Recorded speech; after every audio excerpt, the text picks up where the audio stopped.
Hello, everyone, and welcome to the Survivor Stockwatch podcast. I'm your host, Taran Armstrong, and I am here today with my my Stockwatch co-host for Big Brother. It's Melissa Deni. How you doing, Melissa? I am doing very well. I am very nervous, to be honest. I just told Taran that I'm very nervous to talk Survivor because I feel like I am such a casual fan that it's like it feels odd to me to be like, yeah, I'm gonna judge everyone right now.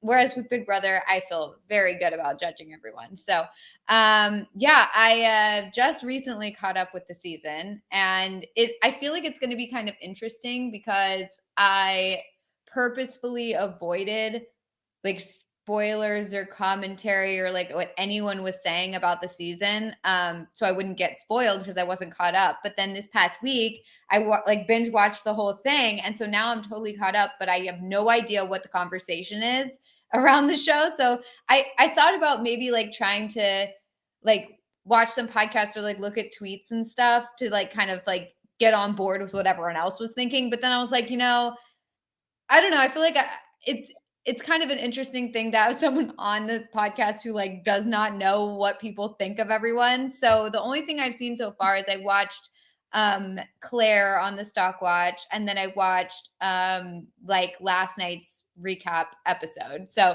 that's really all I know. And so my views are my own. And that's about all I have to say. Well, it'll be interesting, and I feel like I kind of try to get people on this one, especially because like it's one thing in the Big Brother Stockwatch where it's like you have to know what you're talking about because there is something to know. Um, Mm-hmm. whereas in Survivor, this is, and I was just telling you that this is all guesswork. I mean, if the I mean, Big Brother's also guesswork, but with a lot more information. Survivor is really just like you're trying to read the edit, you're trying to see what might be happening around what you're being shown, and read into what people are saying and what's being portrayed and why. And so I think it's great to have just somebody come in who's like, yeah, I just watched the episodes. I don't know. Yeah, and it's also weird because I was like, okay, how do I prep for this? Like I had no idea how to prep for this because usually for Big Brother it's like, okay, say there's someone that's not being shown on the episodes very much, like, and you don't know exactly like what they're doing or, if they're a good player or not. Well, just go and watch the live feeds or like watch the clips. Like you will get more information on that player. Like you will have more prep work, you will have more knowledge. But for this, it's like I only have what they give me. And like, yeah, sure, I could go and like read comments and see someone, say like, well, I think that she's a great player because she made this facial expression and that means that she must know this. But it's like you don't know for sure. Whereas with the live feeds, like you at least get some more information about players that even if they're not being shown on the show at all, you know it because you see them every day on the live feed. So here, I mean, there are some people that I don't even know who they are, that I don't know their names. Like, I feel like it's going to be really tricky to rate some of these people.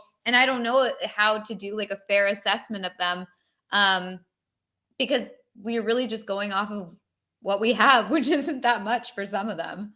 Yeah, it's an art trying to rate these players. Yes, And yes. that is, that's what we do here. We create art. Yeah. Uh, Oh my God. Yes, it Stockwatch. is. Well, This is art. yes. We are here to talk about episode 7 of season 41. And true to form for this season, I feel like a great episode after a very mediocre one. And it Oh really yeah. feels like it's gone back and forth. I mean, a great premiere, a couple of bad ones, a couple of great ones, and then a bad one, and now another great one. It's almost like with all of the advantages and everything being added into the game, I do think we're getting great moments from them, but the setup for them is very boring. So like we're getting the setup and then we're getting the payoff, and the setup is bad, but the payoff is good. And so I do feel like there is still some positive to these advantages that are being added at times. But I do still feel like we're missing out on a lot of the sort of more personal relationships. And I still feel like some of these twists are pretty bad. And I really do feel like this, I said last week, I felt like it was half of an episode. I still feel that way. I feel like this was the second half of that episode. And if it had been 1 2-hour episode, I think we all would have been like, that was an amazing episode, that whole 2-hour block. So I feel like if that's what they wanted to do, I feel like they should have done it that way. Yeah, I feel like I left last episode very underwhelmed and kind of just like, okay. Oh, that's it. Okay. Whereas this episode, I ended it like, wow, that was wild. What just happened? And I do think it would have gone over a lot better had we not had a full week to just like sit there being like, well, cool, nothing happened here, I wonder if he's going to take free immunity. Right. Yeah. It's like, okay, I wonder what's going to happen. Not like, I guess we'll just wait and see. I don't know. So I do think that I think it would have been better had they combined the episodes. And I hope that they don't like in the future lean on this whole, like, let's split up the episode and not have someone go home 1 week. It just seems a little lame, I guess. But yeah, this episode was so exciting. And I feel like it's funny. My perspective of Survivor, of like watching Survivor versus my perspective of watching Big Brother. And when it comes to like twists or whatever, when I'm watching Survivor, and I know a lot of people have been like, oh my God, there's too many twists. Like, I hate this twist. I hate that twist. But I've just been like, well, that's the game. Like, that's the way it is. I've like accepted it, like whatever. But if Big Brother adds in a twist, I'm like, this is ridiculous. Why would they have this twist? It ruins the integrity of the game. But like for Survivor, I just am kind of like, oh, well, that's the way it is. Yeah, I guess this is a twist that we just all have to deal with now. And I don't think anything of it, I guess. Which I guess I bet that's how the casual fans feel about Big Brother, which is like, these are twists and this is just Big Brother. That's the name of the game. So I don't know. I don't hate the twists as much, just because I've given in, I think, and just like accepted the fact that there are going to be like random twists and idols and advantages and what have you. I will say that I hated the idea of like saying that stupid secret phrase, because it was just really dumb. And I get that it's very memeable or whatever to talk about that, but like it just like I feel like poor Xander had to say that stupid line so many times and make himself look like an idiot before people realized that like, oh, that's like a catchphrase. How could you hate? We're a little rough. I think, we're all just trying our best. We have no rights. He was talking about ladybugs being his dead relatives or something. Actually, I said I truly believe that butterflies are dead relatives saying hi. Oh my goodness, we're all going crazy. You didn't like that? No, I hated it. Well, but also I thought it was funny. I tweeted about this too, but like before I had started watching the season and I had just been like seeing like random tweets about it here or there, but like purposely trying to kind of not get involved because I didn't want to know. I was seeing that butterflies are dead relatives thing being floated around. And I honestly thought that Xander just said that on his own. And like, he was just like kind of, out there as a person. I really thought that was him. And then he like kept saying it or something, and that he was like obsessed with this idea. I did not know that it was like he was being forced to say it. So I was very confused. You might say, all right, Jeff, I am as confused as a goat on AstroTurf. You might say that. I think you're doing this to annoy me. And I think you're it's like the Kato Kaelin's colon thing. And you guys just like pick on me for this thing. But no, like for real, I did not love the fact that they made them do that, because it's like, I don't know. I feel like, okay, you say it once, that's fine, I guess. No, it's not fine. It's never fine to like, I don't know. I just feel like it's like making them look stupid. And then like, I don't know. I mean, it's better than dressing them up in ridiculous costumes like Big Brother does. Hey, right? I'm not saying Big Brother makes anyone look smart. Big Brother loves making people look stupid. And I hate that as well. But yeah, I don't know. I just feel like it's like, it did seem very like non-Survivor. It seemed more like of a Big Brother thing than it did a Survivor thing. And I also think like forcing them to say it in front of everybody versus like going to an individual and like saying some catchphrase thinking that person has another idol or something, it reminded me of like Team America from Big Brother, where it was like they have to say apple pie or whatever. And that to me is less strange than forcing them to like say it in front of the entire group. And then these people are all saying like weird phrases or whatever.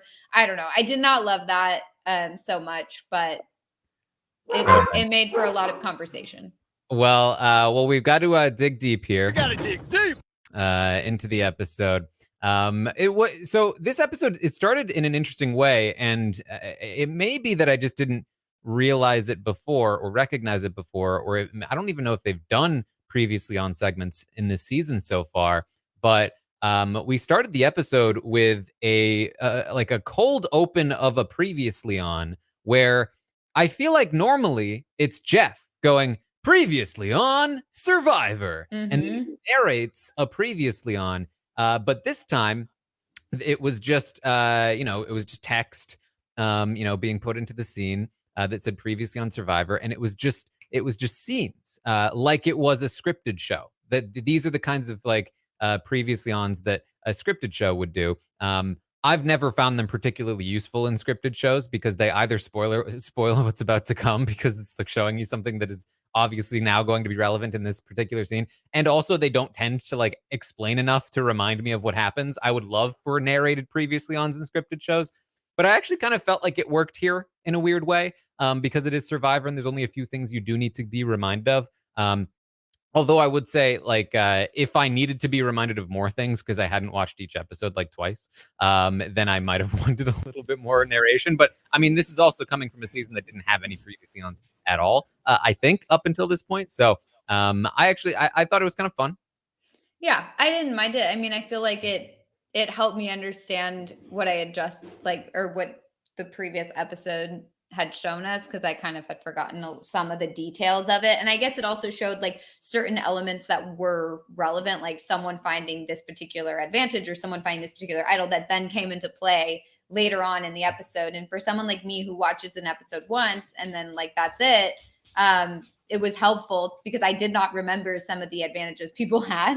So it was very a reset of the advantages. And I noticed on the rewatch that they there are obviously a bunch of extra votes being thrown into the game, but they made a specific point of showing Deshawn's extra vote previously on, which I hadn't noticed initially, but obviously the fact becomes pretty clear why they showed that. Then we head over to Exile Island. There's not a lot here. We get a segment from Erica about how she's basically able to hit a reset on her game with this choice. And on my initial watch of this, it felt like, oh, this is more Erica content. This is great. This whole thing has been great for Erica. But on the rewatch, it felt to me more like this edit wasn't for Erica so much as it was for the twist. Because she's talking about herself, she's talking about her game, but she's talking about it in relation to being sent away and having to make this decision and putting a reset on her game. Like it's all pointed at the twist. It's almost like the twist had the segment and Erica was just the the human that had to speak it into existence. And so, I still feel like poor Erica, this is literally still all the content she gets. We're going to get back to the merged tribe and she then goes invisible again. She's just gone. Yeah. First of all, let me just say that spending 2 days and 2 nights on a rainy island by yourself looks absolutely miserable. And I could not do it. I literally could not do it. So, props to her and props to any of the people who end up getting, marooned out on by themselves in some small little thing. I could not. I think that's probably my least favorite part of Survivor is when they send one person off to exile by themselves on an island in the cold. And it's just, imagine how scary that would be too. I kept thinking to myself, there must be the crew or a cameraman and a boom person must be staying out there with them or something, in case something happens in the middle of the night that they want to capture or whatever. I can't imagine they just literally leave them by themselves and then just come back in the morning with the camera crew. I don't know how it works, but my problem with it is that it's, unless you're coach, it's never entertaining. No, it is never entertaining. You're right. Yeah. It's just one person, and they're just going to talk about how miserable it was and how let's make them suffer. Yeah. there's no strategy there because they can't really talk to people. I mean, I guess they could like dance funeral it or something and like come up with a way to save themselves. But even that, like, I feel like it's like you then need to have them like talking to people. So yeah, I find no entertainment in having people being sent off by themselves to try and like survive the elements. That seems very miserable and sad to me. It mainly just makes me sad. And yeah, so props to her for being able to do that because I probably would have, self-evicted at that point. It just seems so scary to me. Like I would be scared. I would think like, okay, something is going to kill me out here and I'm not going to survive this. So yeah, do not love it. But I guess, yeah, I think you're right in that like we didn't even really get, I guess we got her telling us that she was miserable, but that she survived it. And now she's going to come back and like not be a lamb, which like there's got to be another way for her to describe this because she said it so many times that she's going to be a lion and not a lamb, like in every single episode, which is just too many times. I'm starting to feel insulted for lambs. Yeah, like what's wrong with being a lamb? Rams, they're really cute. lambs, because I would say the same of goats, but the thing about goats is that you've got goats and then you've got the goats, right? So you've got both sides for goats. Goats are well represented in Survivor. But lambs are apparently lambs. Hyenas at least. They've got their own thing going. But nobody wants to be a lamb, I guess. Yeah, I would. They're really cute. Yeah. I would say, yeah, I'm gonna stay a lamb. I'm gonna be a lamb and stay a lamb and forget win those as a lamb. lions. I'm gonna win as a lamb. Yeah, exactly. That's what she should be saying. So we get to the immunity challenge right away, and this is what I thought was good about this episode is that we basically, because we got all the other stuff out of the way in the previous episode, it was all strategy right away. Like we get to the immunity challenge, we do the immunity challenge, and then it's just pure, what are we going to do about this vote from there, which I did enjoy. Erica is going to explain that she had the chance to turn back time. It was an interesting segment because she says, I had the opportunity to go back in time. And so the question is, did I smash the hourglass? And like she's about to say like whether she smashed the hourglass or not. And Jeff has to be like, well, just let's explain to them what that means. Like in English. Like not like an allegory or whatever. She's just like very dramatically like, I went back and I could go back in time. And it's like none of it made any sense. It was like, I could change the course of history. It's like, what is that even? What is that? Everyone's like, oh, wow, that's great. But Jeff has to step in and be like, okay, but let me explain how this, like, actually what this means in the game's context. So actually, you guys are not going to be immune and you guys are going to be, what? Oh my God. Like, wait, that's what that meant? Wait, what? Sydney in her exit interviews says that that this was not a twist. It was just a lie. And I agree. It was Jeff lied to them when they said that the winners would be safe because, again, nobody in their right mind is not going to smash that hourglass, which means the people that won that challenge were pretty much always going to be the ones that eventually lost that challenge. And apparently, according to Sydney in those exit interviews, Dani raised quite the stink about this to Jeff. And Jeff even said, like, all right, geez, sorry, guys, maybe in future seasons we'll do it differently.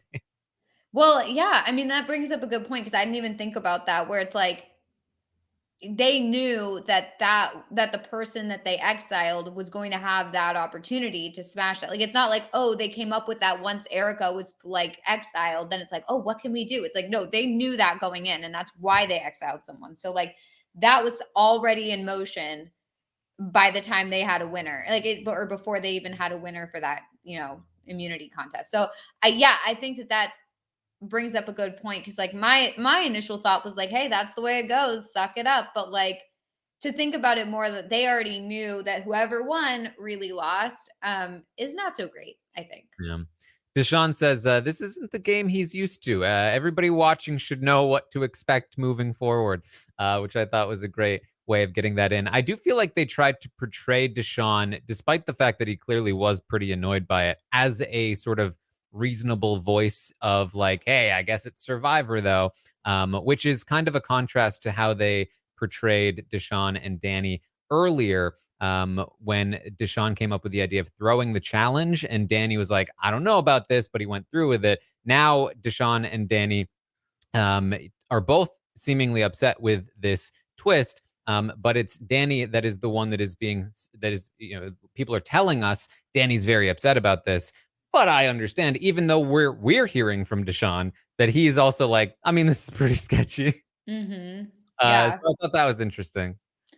Yeah, I think part of it is like it's a better like look, I guess, to like not be a quote unquote complainer and just kind of be like, well, that's the game. Even though like if I were there, I would be really upset too. But I do think that like it's like, I don't know, I just feel like the more you complain about it or the more you like talk about it and bring it up, it's like I think that the people who are then safe are going to be a little upset by that because it's like, oh, so you really wanted to get one of us out. Like, that's why you're upset. And it's like, well, that's not why they're upset, but still, like, it doesn't feel good to have someone so upset that you are now safe. So I think like as like a don't rock the boat situation, it's best to kind of keep that internal. But like, I don't think I'd be able to keep it. I'd probably be really pissed and say it. So yeah. Yeah, well, we get to the immunity challenge where, I mean, it's interesting that all three of Sydney, Evie, and Ricard, who are basically the three that are the most in danger based on what will eventually happen, very close, all three of them. But Ricard beats out Sydney by just a hair. And genuinely, it feels like this would have been Ricard if he had not won this. Based at the very least, based on how events played out, he may have even been more of an initial target. And I do not know what Shan would have done in that spot. I imagine she still would have pushed for Evie, but when Evie ends up in the position that Evie ends up in, it probably defaults back to Ricard at that point. And here's one of the reasons why. Now, first, Jeff is going to explain after Ricard wins the immunity challenge that there are now 12 scrolls for the shot in the dark, and 2 of them are safe. And this tells me something about the shot in the dark that I didn't quite realize before, which is, first of all, they're reaching into a thing to get a scroll. But second, if I understand this correctly, this means that there are 2 people that could potentially end up safe with the shot in the dark at the same time, but only 2 people. And prior to this, I kind of thought it was just 1 in 6 for everybody, and theoretically, like many people could be safe from the shot in the dark if everybody played it at once. But it does seem like there is a limit. There's only 2 safe scrolls in the thing of 12, which still means that you have a 1 in 6 chance. Does that change every week? Like, does it start from scratch? Like, okay, there's 2 out of 12 or whatever, or is it like? I think so.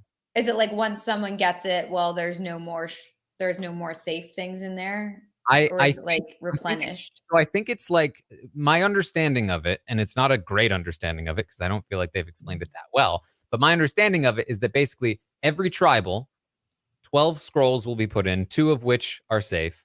Let's say like 3 people choose scrolls, 2 of them get the safe one of them gets a not safe one. The next tribal, there will be 12 scrolls again, 2 of which are safe. So it's basically like each tribal is its own set of 12. And you can run out at that one tribal, but then the next tribal, there will be a fresh new set of 2 safety scrolls and 10 non-safety scrolls. So I believe that it will be how it works. So even though Sydney took 1 not safe scroll, next tribal, there will still be 12 total scrolls, and 10 of them will be not safe. Yeah, that makes sense. Worth noting. Anyway, we get back to camp, and we hear right away that Liana is safe now, and she has her advantage, and she can't wait to use it. We hear again, Dani is upset about the twist. Deshawn says, I get it. You just have to figure out how to respond to it. And then we get the plan. And so here's the plan. We're told right away, and it's Ricard that's pitching this.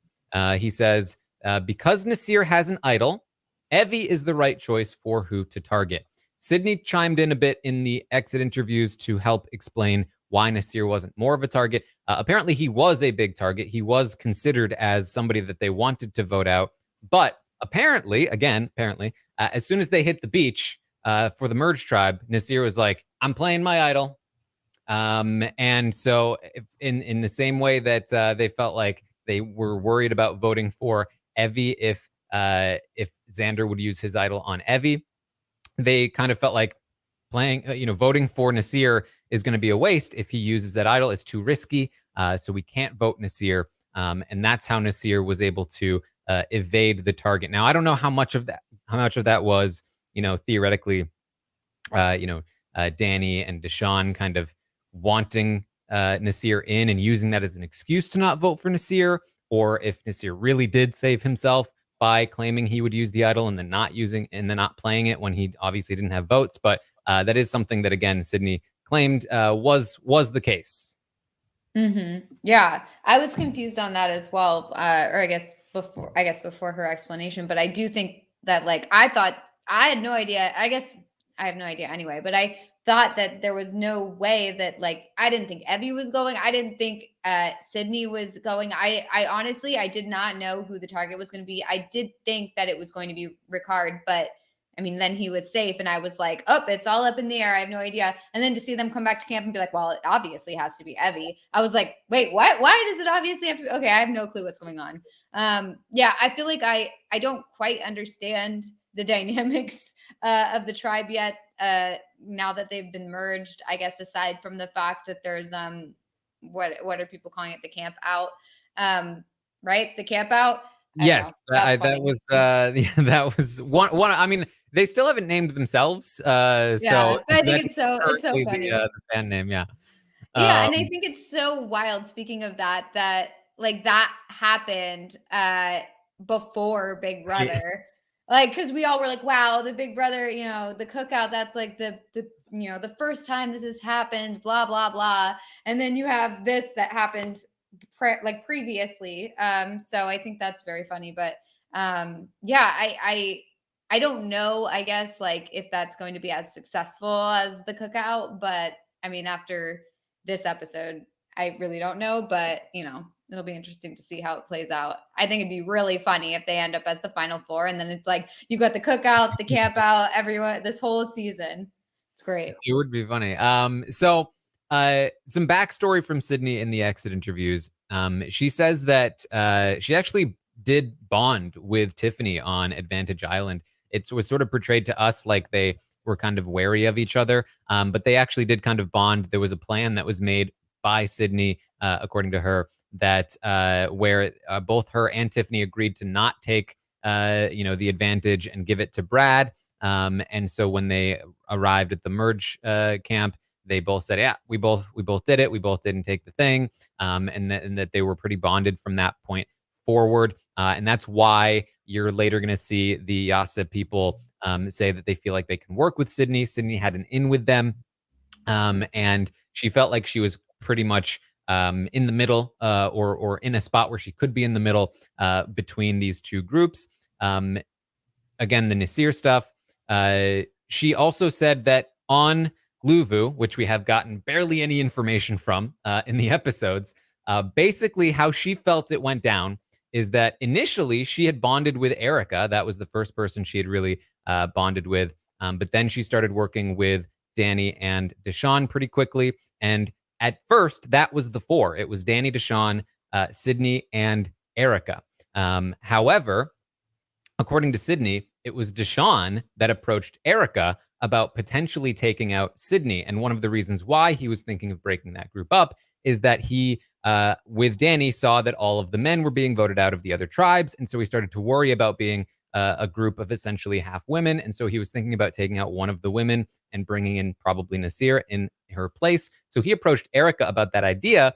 And Erica apparently was kind of not into it at first and was defending Sydney. So by the time Erica came back around on the idea of taking Sydney out, Deshaun had already kind of swapped over to Sydney against Erica, and they pushed Erica out to bring in Naseer. And that was kind of the dynamic of Luvu. They felt like they had Naseer as their fourth, and that's one of the reasons why they wanted Erica out, was to kind of like she was too good, and she used to be with them but now isn't.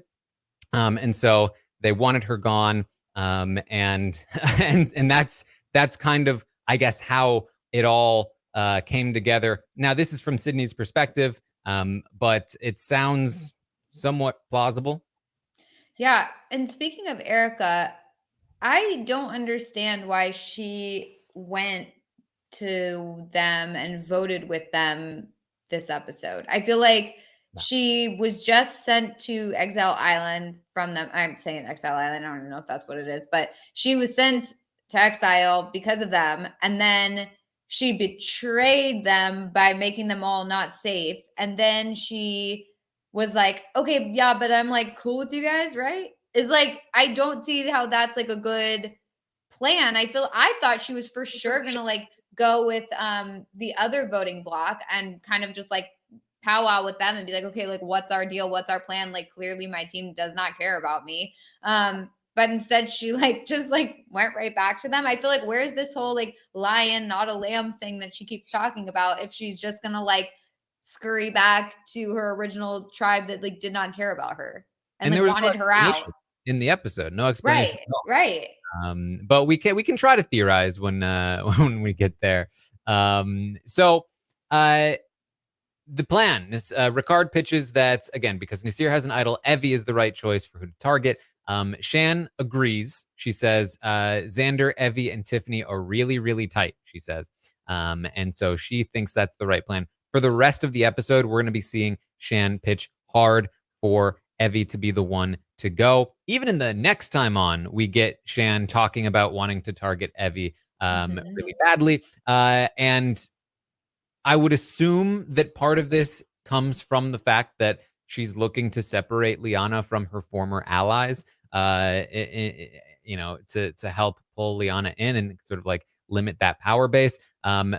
She may also just generally find Evie to be a threat in the game and that the three of them are very tight and that's something that she's not a part of and that she wants to break up. But it does seem like Shan is very much on board with this idea. Ricard is the one that pitches it to the group in the episode, but it wouldn't surprise me if this came from Shan or if it came from Ricard and convinced Shan, depending on what that dynamic is. Again, they've talked a lot about who comes up with the ideas between the two of them. Danny asks if Xander will use the idol on Evie, and they all say no. And Sydney says she will do anything because she's petrified, which was an early indication to me that this is not looking good for Sydney. So Deshaun says that Danny and Sydney are his closest allies in this confessional. He says that they are probably his closest allies. Nasir is an option for somebody to go, but he's Luvu and he doesn't want to do that. So this is another indication that he really does value Sydney. Sydney would not be his first choice to go. Even Nasir would be a better option if he had the choice. But again, with Nasir having the idol, you know, he's really having to take out somebody who he feels is one of his closest allies, which is not great. He says he wanted to work with Evie because he talked with them at the summit, the Advantage Island. But people see them as a threat, so he's like, all right, let's do it.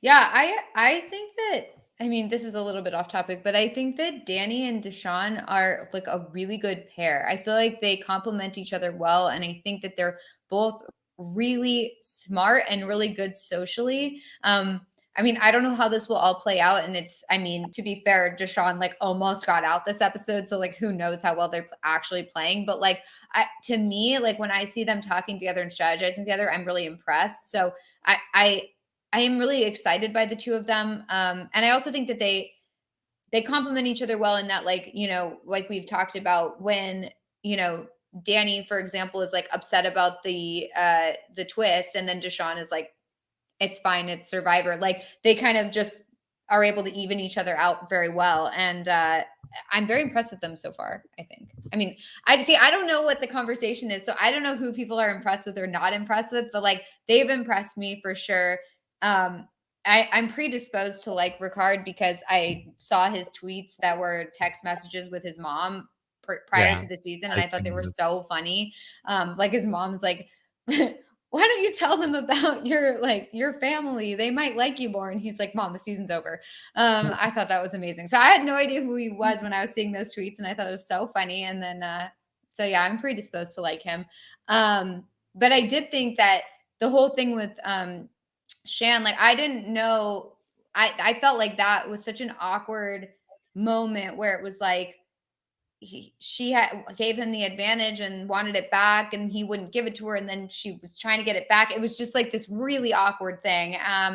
I felt like it was handled poorly on both ends because it made both people distrust each other. Like the whole point is like, I'm supposed to trust you by you having this thing and by you giving it back to me. And like, there's supposed to be like this element of trust. And it just blatantly showed how much they don't trust each other. So that was not great.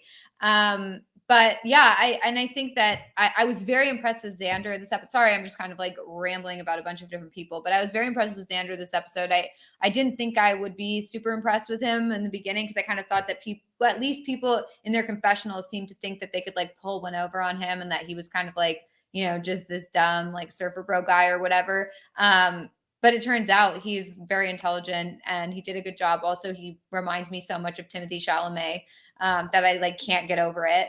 I mean, I woke up delusional thinking that I truly believe that butterflies are just dead relatives saying hi.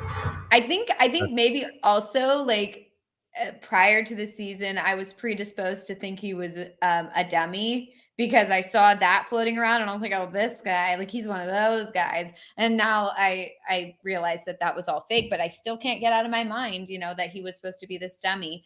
But he's not, and he's Timothée Chalamet to me. There you go. Anyway, we can continue.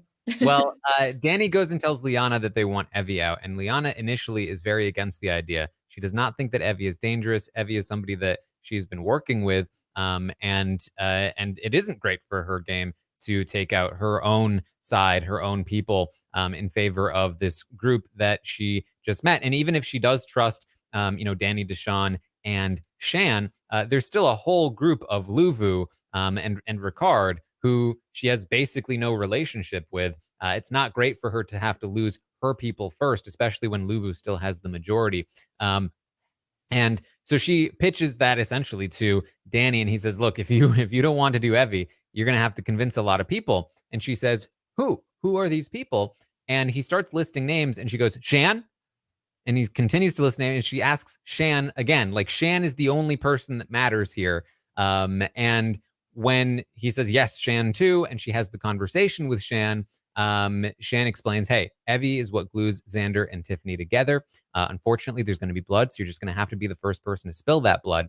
And Liana, who had just been saying that she doesn't want to take out Evie, she feels really good about flipping on Yasa in general, but they've been through a lot and she doesn't want to do it so soon, says to Shan, we do think about the game differently. Like, I really want to make moves and she wants to play it safe. And so I just click more with you, Shan. She says in her confessional, tonight is going to be about Liana, coming into Liana and being the best version of myself, essentially, which in hindsight was a very damning confessional. Yeah, and I feel like this was such a bad move on her part. I mean, I just feel like she was in like such a good situation. I mean, prior to them knowing that like she has an advantage that she didn't tell them about and all this sort of stuff, like prior to all that, like she could have played this really well and had a good situation for herself where she has like the original tribe that she's like with, and then also she has this other alliance that she's with, and at least kind of for a few more weeks been able to kind of play both of those and be like, look, I'm with you, look, I'm with you.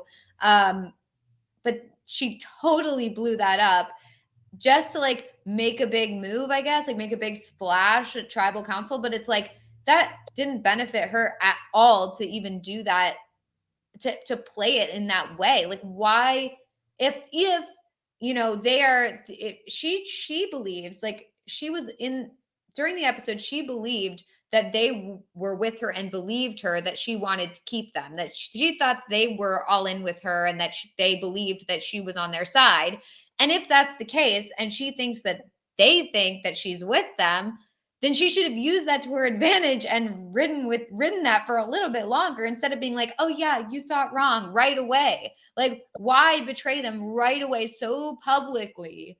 I mean, especially because, I mean, sure, if it worked, like we can sit here all we want and be like, well, it didn't work, so that sucks for you. But like, even if it worked, I don't think that's a good move for her anyway. I think that then she has people still mad at her. Like, I just feel like she could have been okay if the tides had turned out that way and it was like, you know what, the whole tribe is voting out Evie and she's just going to have to hop on board and not like fight it. Okay, fine. But she's the one who's going to make this big flashy move to get her out. It just does not make any sense.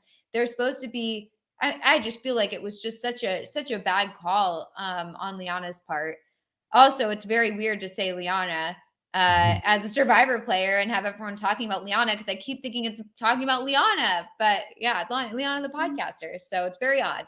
Yeah, I mean, I think, one of the things here is that I feel like there was an obvious play. If they wanted to vote out Nasir, but they were worried about his idol, Liana could have just used her advantage to steal Nasir's idol, and he didn't seem to have any idea that it would have been coming. And then they would have guaranteed that he didn't have an idol, and they could have voted him out at that point. And there's not really any reason for Xander to use his idol on Nasir, thinking that if it hadn't come out in the first place that they were all putting votes on Evie, it could have been an entirely different plan where they put votes on Nasir and pulled the Yasa 3 in, in a whole different, like, there was just a very straightforward plan with that in mind. But instead, they went with this other plan that was way riskier and way worse for Liana, but we'll get more into it as we move forward. So Xander tells Tiffany that him, her, and Evie are locked in. Evie comes up and he says, perfect, just wanted to talk to you. He says, I'm using the idol on you, Evie. And Evie is like, oh my God. It's like, I'm so grateful that he's doing this. I don't think I would have done the same for him. And it's one of those moments where you feel the connection that they've made, right? And Evie has clearly done a very good job of developing this relationship with Xander. I wonder where it will go from here. But the fact that they had really not had Xander's back, but Xander was this willing to stick his neck out on the line for them, I think speaks well of their social game in that sense. Even though they did just lose one of their closest allies, so that speaks very poorly to their social game in the other sense. But this is definitely the big moment here that's like, it really sets up the rest of the episode, and I think we're really supposed to root for these players who are sticking their necks out on the line for each other. Yeah, definitely. Although it feels a little like unearned, I guess, because Evie has been going against Xander like the entire time. Like, I guess he thought that Evie and that other guy, I don't remember his name, he was a doctor or something. Yeah, he thought that the three of them were really tight. And then like the entire time behind their back, Evie's like, yeah, I'm telling you everything. He has an idol. He has this, like, blah, blah, blah.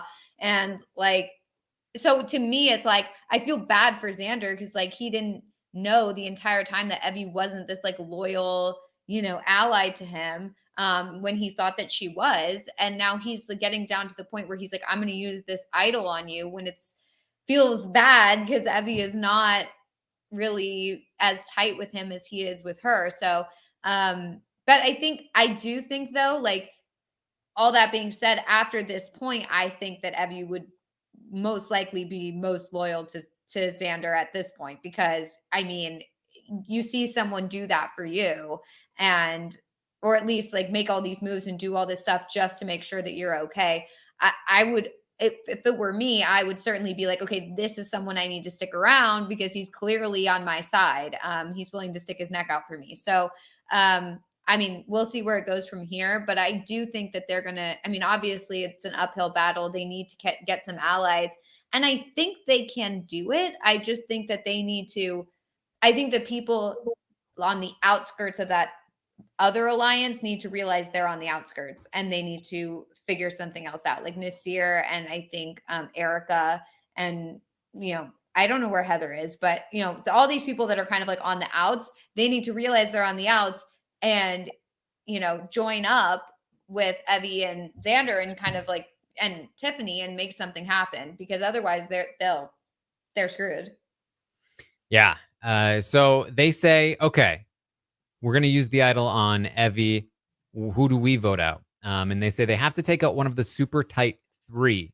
And the tight three that they're referring to seems to be Sydney, Deshawn, and Danny. They say Sydney is the one that they can work with. So they want to take out one of her people. And between Dani and Deshawn, Tiffany says she wants to target Deshawn. Evie tells us in confessional that they really wanted to work with Deshawn, but he has the best social game. And this is twice in a row. And I thought this was interesting because they don't usually do this too much. But when they talk about targeting Evie, it's Ricard that brings it up. It's Shan that pushes it the most. But it's Deshawn who we hear from in confessional talking about targeting Evie. Here with Yasa, Xander talks about using his idol on Evie. Tiffany brings up, hey, we should target Deshawn. But it's Evie that we hear the perspective from about, wow, he's using the idol on me. And hey, I really wanted to work with Deshawn, but he has the best social game, and that's why we need to target him. It's Evie explaining this to us as though this was her idea. But what we saw from the conversation was that it was actually Tiffany's idea, which, again, to me, it's not great for Tiffany's edit, I would say. But so they want to target Deshawn, and I thought this was interesting because I always kind of figured that that Dani would be the target between himself and Deshawn. That he's a bigger guy, he's better in challenges.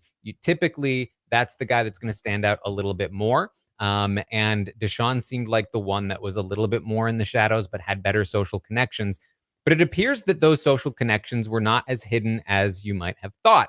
And, whether it's just that Tiffany has a good eye here, or if it's just blatantly obvious, but Deshawn appears to be the bigger target between him and Dani. And that's not good for Deshawn moving forward, because he is always, with so many advantages floating around, this is probably not the first time that a random shot could hit somebody. And if he's the person that they're going to keep shooting at, that's going to be very risky. Yeah. Oh, definitely. I was surprised by that too. I thought starting the episode out, like, this guy is safe. Like, there's no way this guy's, he's in it for the long haul. And then all of a sudden his name got brought up and he got a bunch of votes. And I was like, whoa, he might be going home tonight. And I was kind of upset about that. So I'm glad he didn't go home, but I do think that moving forward, he's in a little bit of a precarious situation for sure. Yeah. So they say the tricky part is that Liana has the steal and idol advantage. And we flash back to Tiffany telling Evie about it. Evie telling Xander about it. I mentioned last week that it seemed like I spotted a moment where Tiffany seemed to be explaining to Sydney, of all people, that about Tiffany's advantage, which seemed ridiculous at the time. And there was no sort of, flashback to that or explanation as to whether or not Sydney knew. However, considering what we know now, that Sydney and Tiffany were a lot tighter than was shown on the episodes, wouldn't surprise me if that really was Tiffany telling Sydney about this steal and advantage. And why would Sydney say anything at that point, unless it was already in the open? It didn't seem like Dani was that surprised when Xander eventually tells him. But who knows? Either way, they know about the advantage. And not only do they know about the advantage, but they know a lot of the specifics. They know it has to be in their possession in order for it to be stolen. And Xander's like, I knew I couldn't trust her. They talk about how she showed up to the merge and just immediately buddied up with Shan. And so they have to figure something out. And so they've set up the problem, and they're going to hit us with the solution later in the episode. Yeah, definitely. I feel like I knew something big was coming, because it was like, it just seemed like there were so many moving parts and there were so many things to think about. And like, the fact that everyone knew about this advantage, I thought made everything so much better, because I feel like it's one thing to just have one person being like, I have an advantage in like a confessional, and then like everyone else just talking as if there is no advantage. And we know as the audience, like, oh, something might happen. But this was way more exciting because you have everybody talking about this advantage and like trying to out strategize each other, of like trying to think like 10 moves ahead of like, okay, but if I do this, this person will have already thought I was doing this. So now I need to do that. And it's just like all these different interworking things. And I had no idea where it was going to go at Tribal. So I felt like it was very exciting. And yeah, I really didn't know what was going to happen. Yeah, well, We come back from commercial, and we're back to strategizing. This is the first 2-part strategizing segment I've ever seen on Survivor. Just like full segments, just constant strategizing. We come back to a couple of brief scenes, first of which is Ricard talking to Erica, and she's explaining that she had to smash the hourglass because she didn't know where people stood after 2 days away. And this gave me my only theory on Erica, which is that perhaps she got back to camp and her tribe is, like, oh yeah, we did rock, paper, scissors.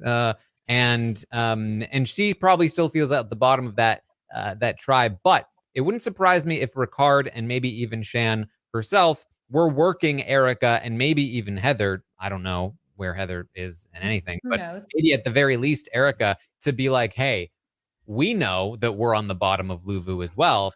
If you come with us, if you join this big majority, you'll be safe for now. And also, we'll be with you when the time comes to go against the power of this group. Shan, Ricard, Erica, maybe we can pull Heather. And just like that, we'll be in a good spot. We'll be okay. Maybe they're counting on some other people, maybe Nasir, maybe who knows. But I wonder if that's why Erica feels comfortable going with this majority. Or if it's even just that, initially all the votes were supposed to go on to Evie, or all the votes were supposed to go on to Sydney. There was no talk of a vote split until Tribal actually hit. So it wouldn't surprise me if they just felt like, well, there's no point in joining the other side right now when they don't have the numbers. There was obviously eventually an opportunity that only one person flipping could have made the difference, but that opportunity didn't arise until Tribal itself. And it was they probably felt like it was too late to flip at that point. They didn't have the relationship with the other side that they needed to flip. So that could also be a reason, or it could just be, Occam's razor, and they were just like, yeah, we'll go to the majority, because that's what usually happens. Yeah, definitely. It's tough when we don't have live feeds and we don't know like what they're actually thinking or who has talked to who or like what they've promised to who. We can only just speculate like why Erica thought that she was safe with them. And I don't know the answer to it. I think, I think also like, the odds are she probably just thought that they did play rock, paper, scissors and probably thinks like, that just sucked for me, but oh well. And I also think that there hasn't really been the opportunity for them to show her that like, oh, they were planning on targeting her by like even just casting a vote against her or anything like that. Like she doesn't necessarily know that. So I really don't know why. I'm hopeful that, she realizes that her position on that side is not great and then tries to, move on over to the other group or form something else. I don't know, but I do hope that there's more for her than just kind of like tagging along with the majority and then just getting voted out. I really hope that there's like that. I don't want this to just be her story is like, she breaks the hourglass and that's like what we remember her for. You know what I mean? So we'll see. Wouldn't surprise me. So we also briefly see Deshawn tell Nasir that Shan wants Evie out. Interesting that was the phrasing. Again, from what we saw, this idea came from Ricard, but it did seem like Shan was the one pushing. It certainly seemed like that was the narrative at camp at the very least. Danny is then going to talk, or Xander's going to talk with Danny, and Danny's telling Xander that it's a tough call tonight. And Xander tells Danny that Evie will be safe because of his idol. He also tells Danny that he knows Liana can steal an idol. And he tells us that he wants to create paranoia. And this is definitely a risky call, because if Liana doesn't know that you know about her steal an advantage, then it's going to be easier to trick her into trying to steal from you as opposed to blindly guessing one of your allies that they would be holding it. However, it wouldn't surprise me if his idea from the start was always to not use his idol. And that's part of why he talks in this way, right? By telling Danny that he's going to use the idol, he's throwing it out there that he's going to use it. By also telling him that he knows Liana has the steal an idol, it does make it seem like it's more genuine and it's not a ploy, right? that it's not a ploy, that he's going to play the idol, and that he's just genuinely talking to Dani. He did have a conversation with Dani in the 2 days where they were, without Erica. Talked about the guys working together. I actually don't hate this move to discuss this with Dani, to be a little more open about what he has and what he knows, because it's a little bit less like, hey, I just got one over on you, Dani. He got one over on Liana, but there's no reason for Dani to be upset with Xander about all of what happened, because he was pretty open about what he wanted in the first place. Yeah, I mean, I think looking back on it, I'm like, oh, that's good that that Dani doesn't feel like betrayed or whatever. But it does feel odd that he would bring up that he knows it. It makes his whole plan a lot more convoluted and a lot more hard to pull off. Like, I don't understand why he wouldn't just like say, I'm going to use the idol, but then not explain that he knows about the advantage if he doesn't have to. I feel like it just adds another element of like, oh, but he knows about it, so this might be a trap.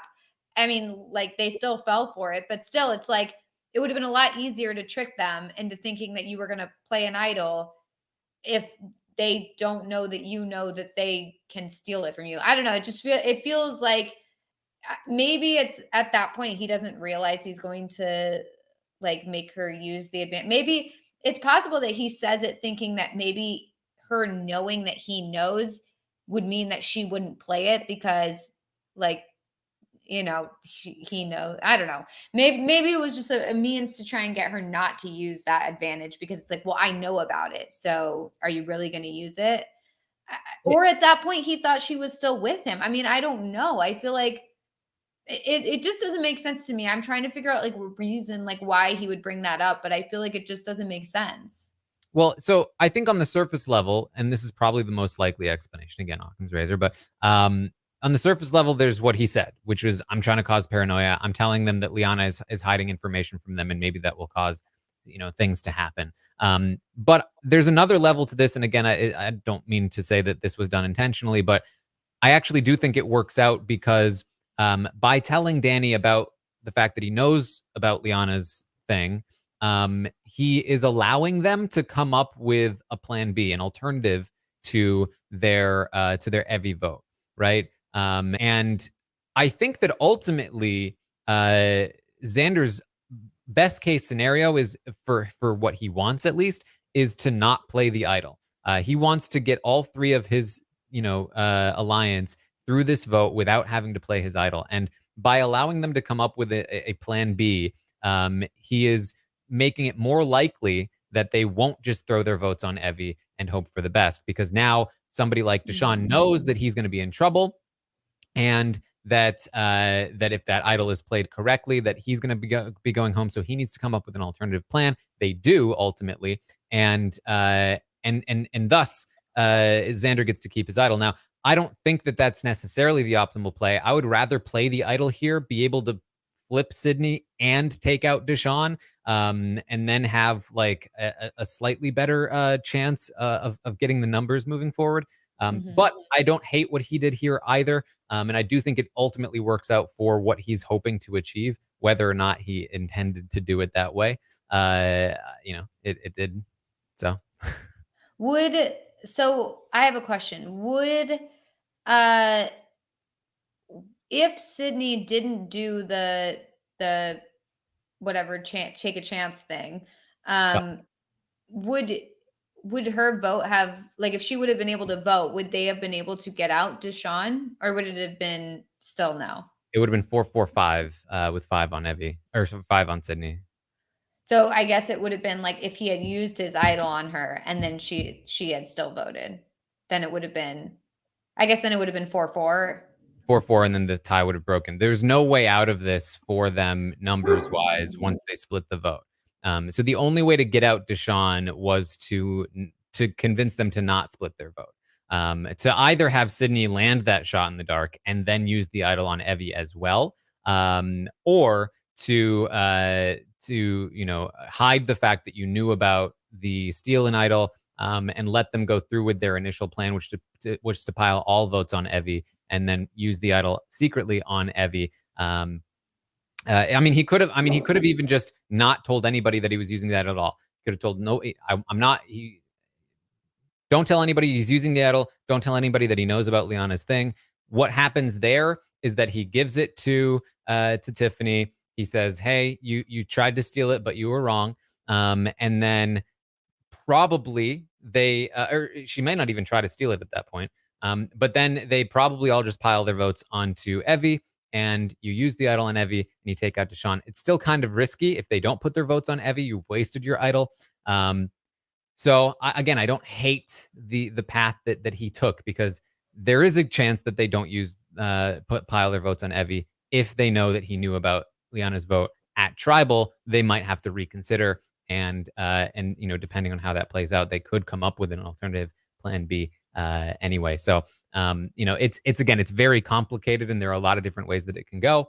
But I think it turned out in one of the best ways that it could have, especially for Xander as an individual, being able to survive this with 2 more allies and holding on to his idol and having an extra vote.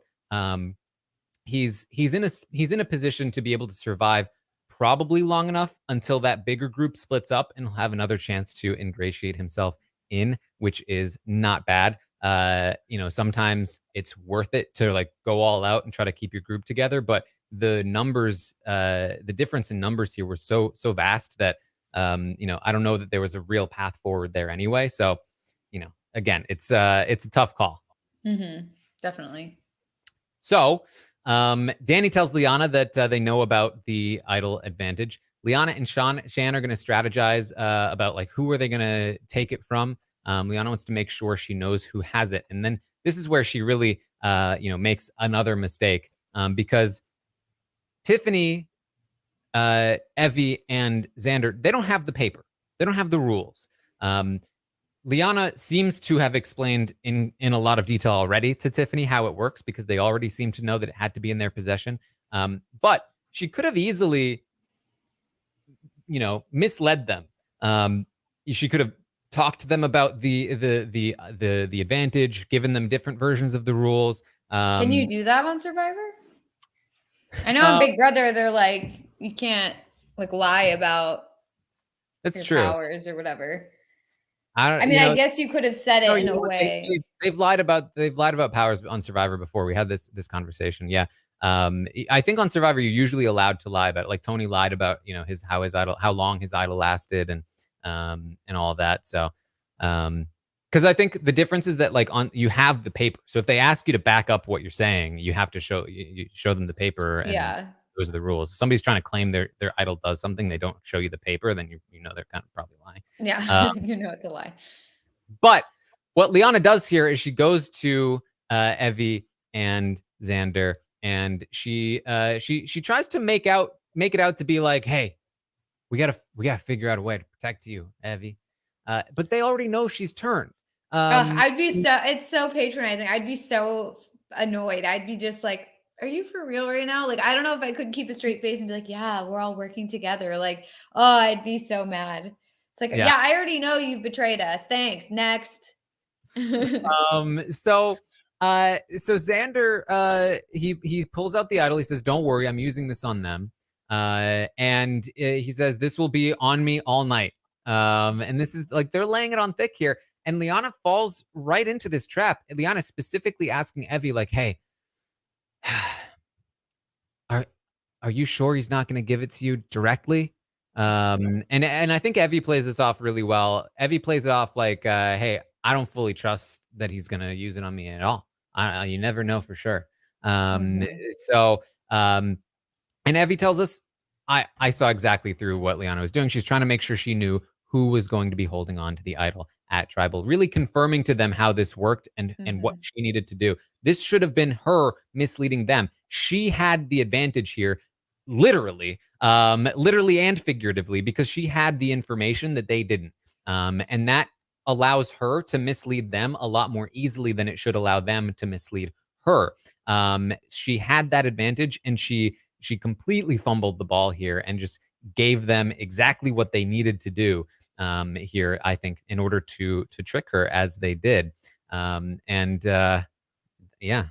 I think that she just thought they were so snowed that they thought that she was totally on board with them and with like totally working with them, so that she didn't it didn't like she didn't question the fact that she was asking them really pointed questions and stuff that would make them suspicious. Like if I'm Xander and Evie, I would be like, oh, okay, yeah. Someone who's actually working with us would not be needing to know these specifics. Should be like, okay, great, cool. Glad you guys are both safe. It wouldn't be like, yes, but will you be holding it or will you be holding it? Like, who's gonna be holding it? Like, it's like if they know that that's what she's asking about and why, like, because she's clearly going to betray them and use the advantage. So yeah, not a great move. And honestly, like, I am shocked that she fell for their whole like it's gonna be on me all night sort of talk. It was like, okay, like a little bit too much acting there, but you know, it worked.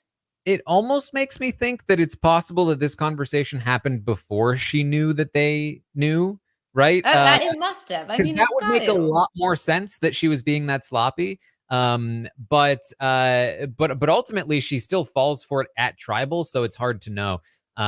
Maybe she forgot about the specifics of the conversation after the fact. It's I can't believe she fell for it at tribal too. I just feel like it was so.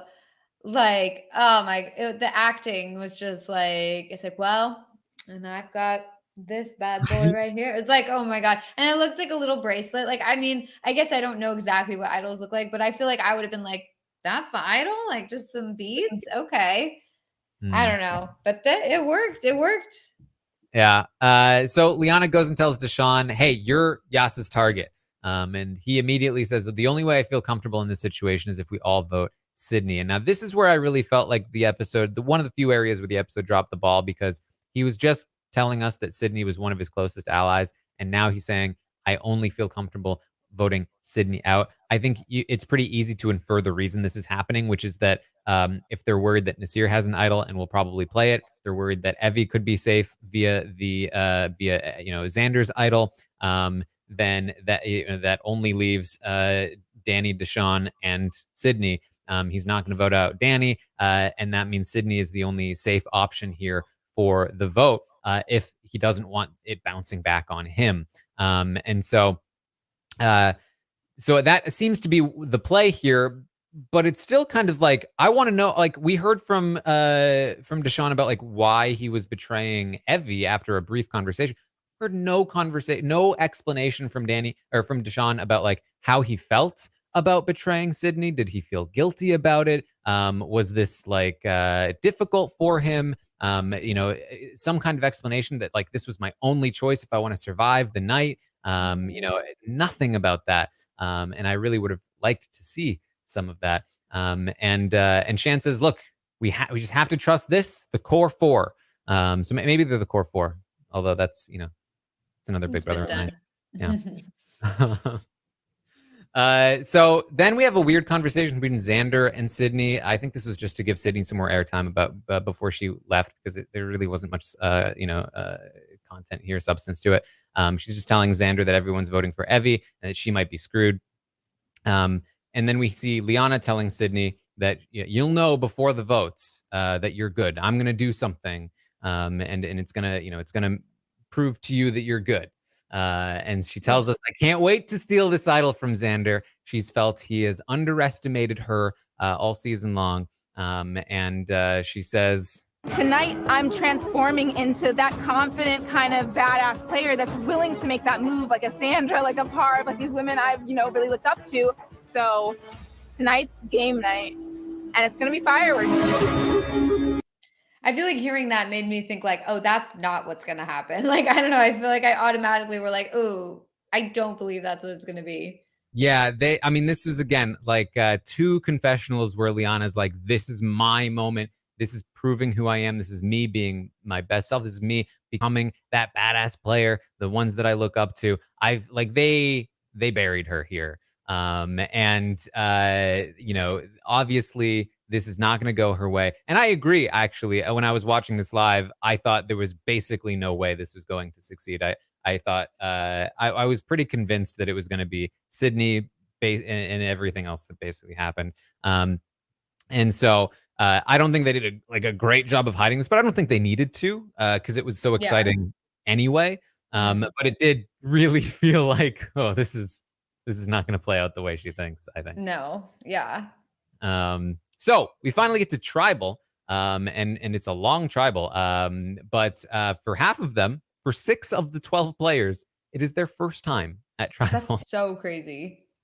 Deshaun came in. He says, I came in basing my game on the social dynamics, and it would be great if things were more based on that, but they go the way they go. And then Xander pulls out the fake idol. Liana is pretending to be on board with Yase, like, oh yeah, I'm totally, we're gonna be safe. That's gonna be great.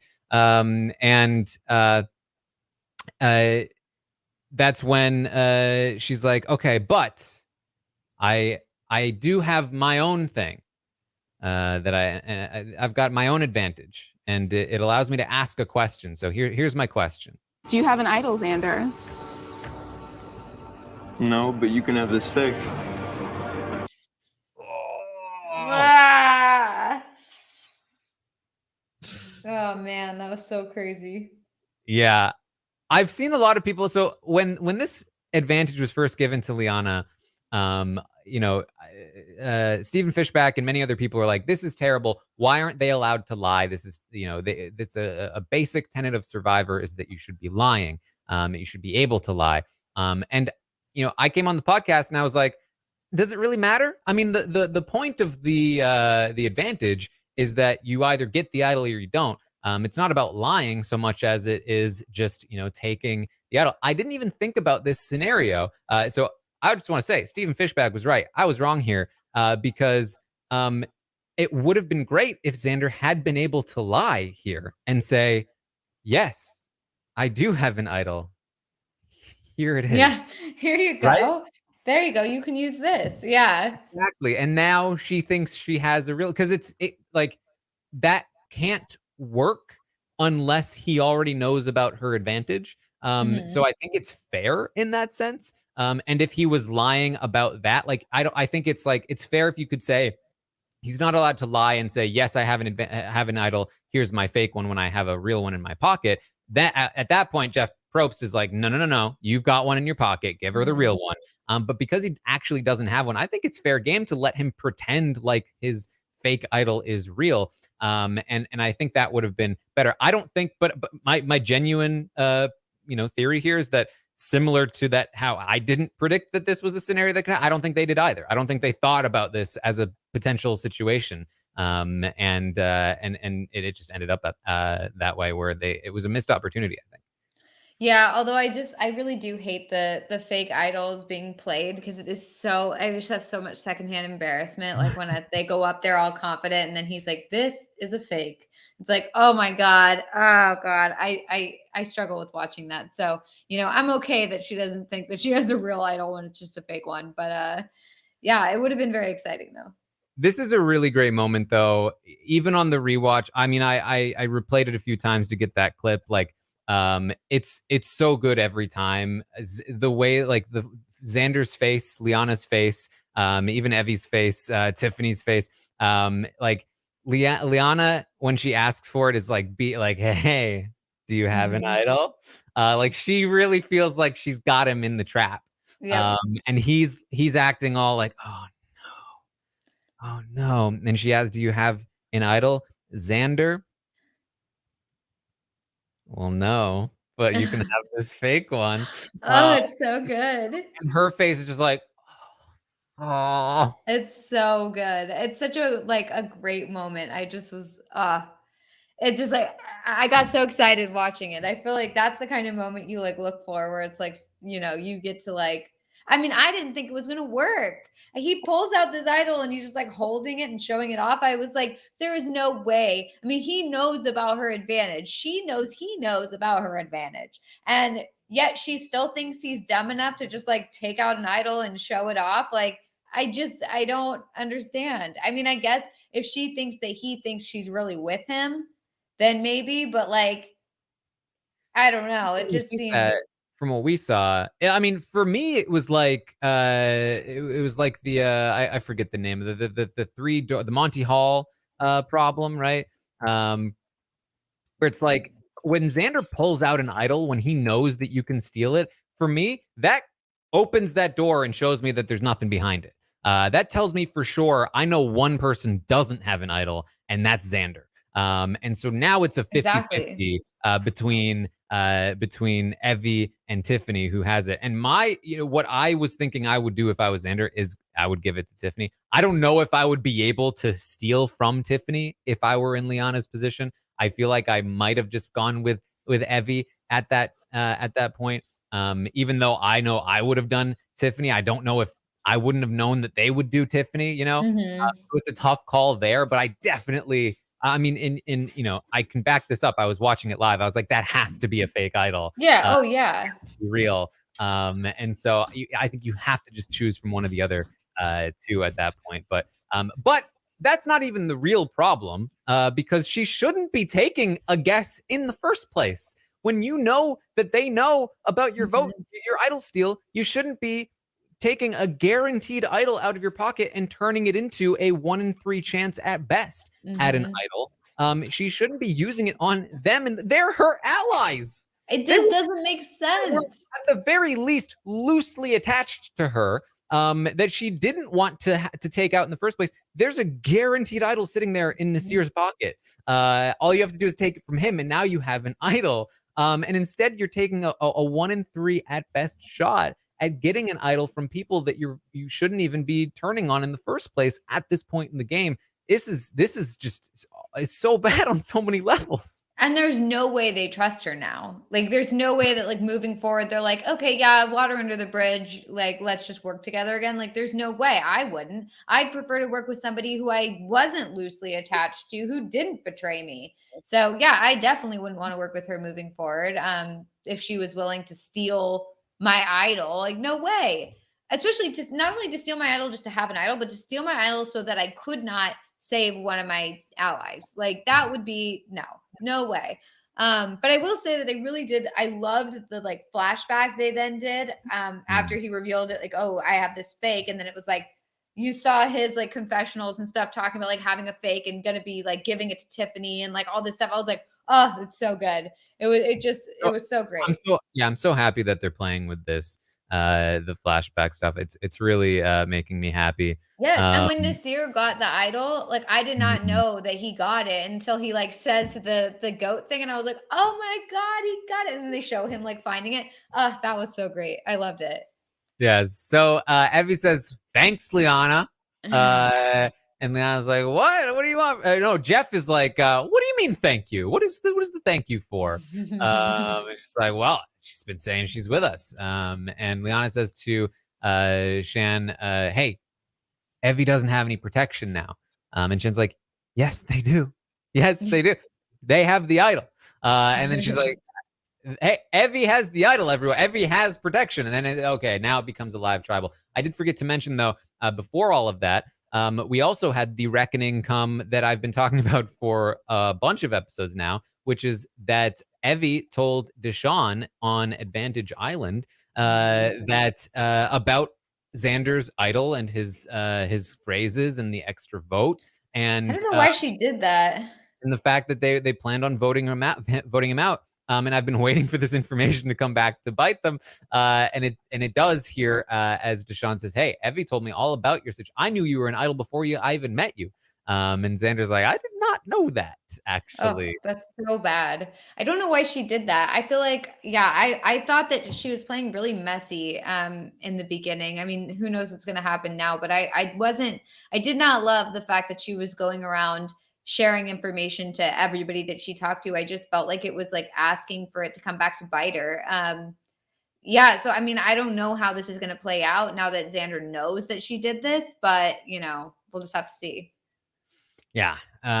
So and really this was again like why are they going after Deshawn? He should have that connection to Evie. I feel like he should be either talking to Evie or talking to Xander, either giving this information up or solidifying his bond with Evie to prevent this very situation from happening where they vote for him. I think the fact that this came out at Tribal, upwards of 2 to 3 days after they merged and had interactions with these people, I think is a mistake on Deshawn's part. But it's live Tribal time. And we immediately see it's actually Ricard that is talking to Deshawn and telling Deshawn, vote Sydney. Again, we're seeing in real time that it's Ricard telling people what to do, even though it seems like this was Deshawn's idea. Shan says, "I don't want to use my extra vote. I think that I think we've had the votes anyway," which was not entirely true. Deshawn theoretically did need to use his extra vote if they planned on splitting, but it is Shan that seems to, or I guess at this point they're not planning on splitting, so she doesn't need to use the extra vote in that sense. And then Shan tells Tiffany that they're voting for Sydney. This was another interesting situation where why is Shan telling Tiffany that they're voting Sydney? Why is Tiffany getting all this information, especially from Shan? Evie and Xander pitched to Nasir, hey, we should vote for Deshawn. They've been trying to vote you out all day, but they can't because you have an idol, I think was essentially the thing there, which, again, seems to be the truth, but Nasir is not willing to flip, it seems. They all sit back down, but Deshawn's like, I'm actually not ready to vote. First of all, great job on that whole idol situation. And Evie's like, you're a good dude, Deshawn. He then asks Shan, he's like, can I quickly talk to Shan? And he says, Shan, did Tiffany she overhear that we're voting Sid? And she's like, did she overhear it? I mean, I told her that she might have overheard. And things get all wild again. Xander wants to know if he should use the extra vote on Deshawn. They say no. Wouldn't have been the worst idea in the world to use it there. If he uses the extra vote on Deshawn and then they decide to use their idol, they have a 50% chance between Sydney and Evie of that landing. It's probably not ideal if he uses both of his advantages for a 50% chance. So you still don't really want to do that, but it was an option. They again grab Nasir, and then the other group is like, hey, Nasir, get over here with us. What are you doing? And he goes over to them. And this is when Shan says, we need to split the votes between Sydney and Evie. And we also hear Danny says, can we switch, guys? Sydney says in her exit interviews that Danny actually tried to stand up for her. And so that seems to imply that he was trying to switch the majority of the votes back onto Evie when they had placed it on Sydney. Because ultimately this vote will be, 5 votes for Sydney and 4 votes for Evie, which, if no idols are played, means that Sydney will go home, which is not ideal for Danny or Deshawn, really. But for Deshawn, it was the safer play, because of all of the other things we talked about. There's just a lot of talk about, like, why Sydney? Why did they put all the votes on Sydney? And obviously there's this reason. Wow. Like, what is it about me? I think they just hate me. They love to hate me. They hate me because they ain't me. But then also, again, if Xander had used his extra vote, which they knew he had, then they could get 5 votes theoretically on Deshawn. And so they needed 5 votes on somebody else. And the person that Xander, Tiffany, and Evie were least likely to use the idol on was Sydney. So putting 5 votes on Sydney, 4 on Evie was the right call. The most optimal call for Deshawn to stay safe here, even though he has to ultimately give up his person there in Sydney. Mm-hmm. Yeah. I was very surprised that this was the result, just because I did not know that Sydney was like on an option even. I really didn't think that was going to happen. I thought they were just going to go for it with Evie and, I don't know, maybe Tiffany or something, but or I guess if Tiffany was safe, huh?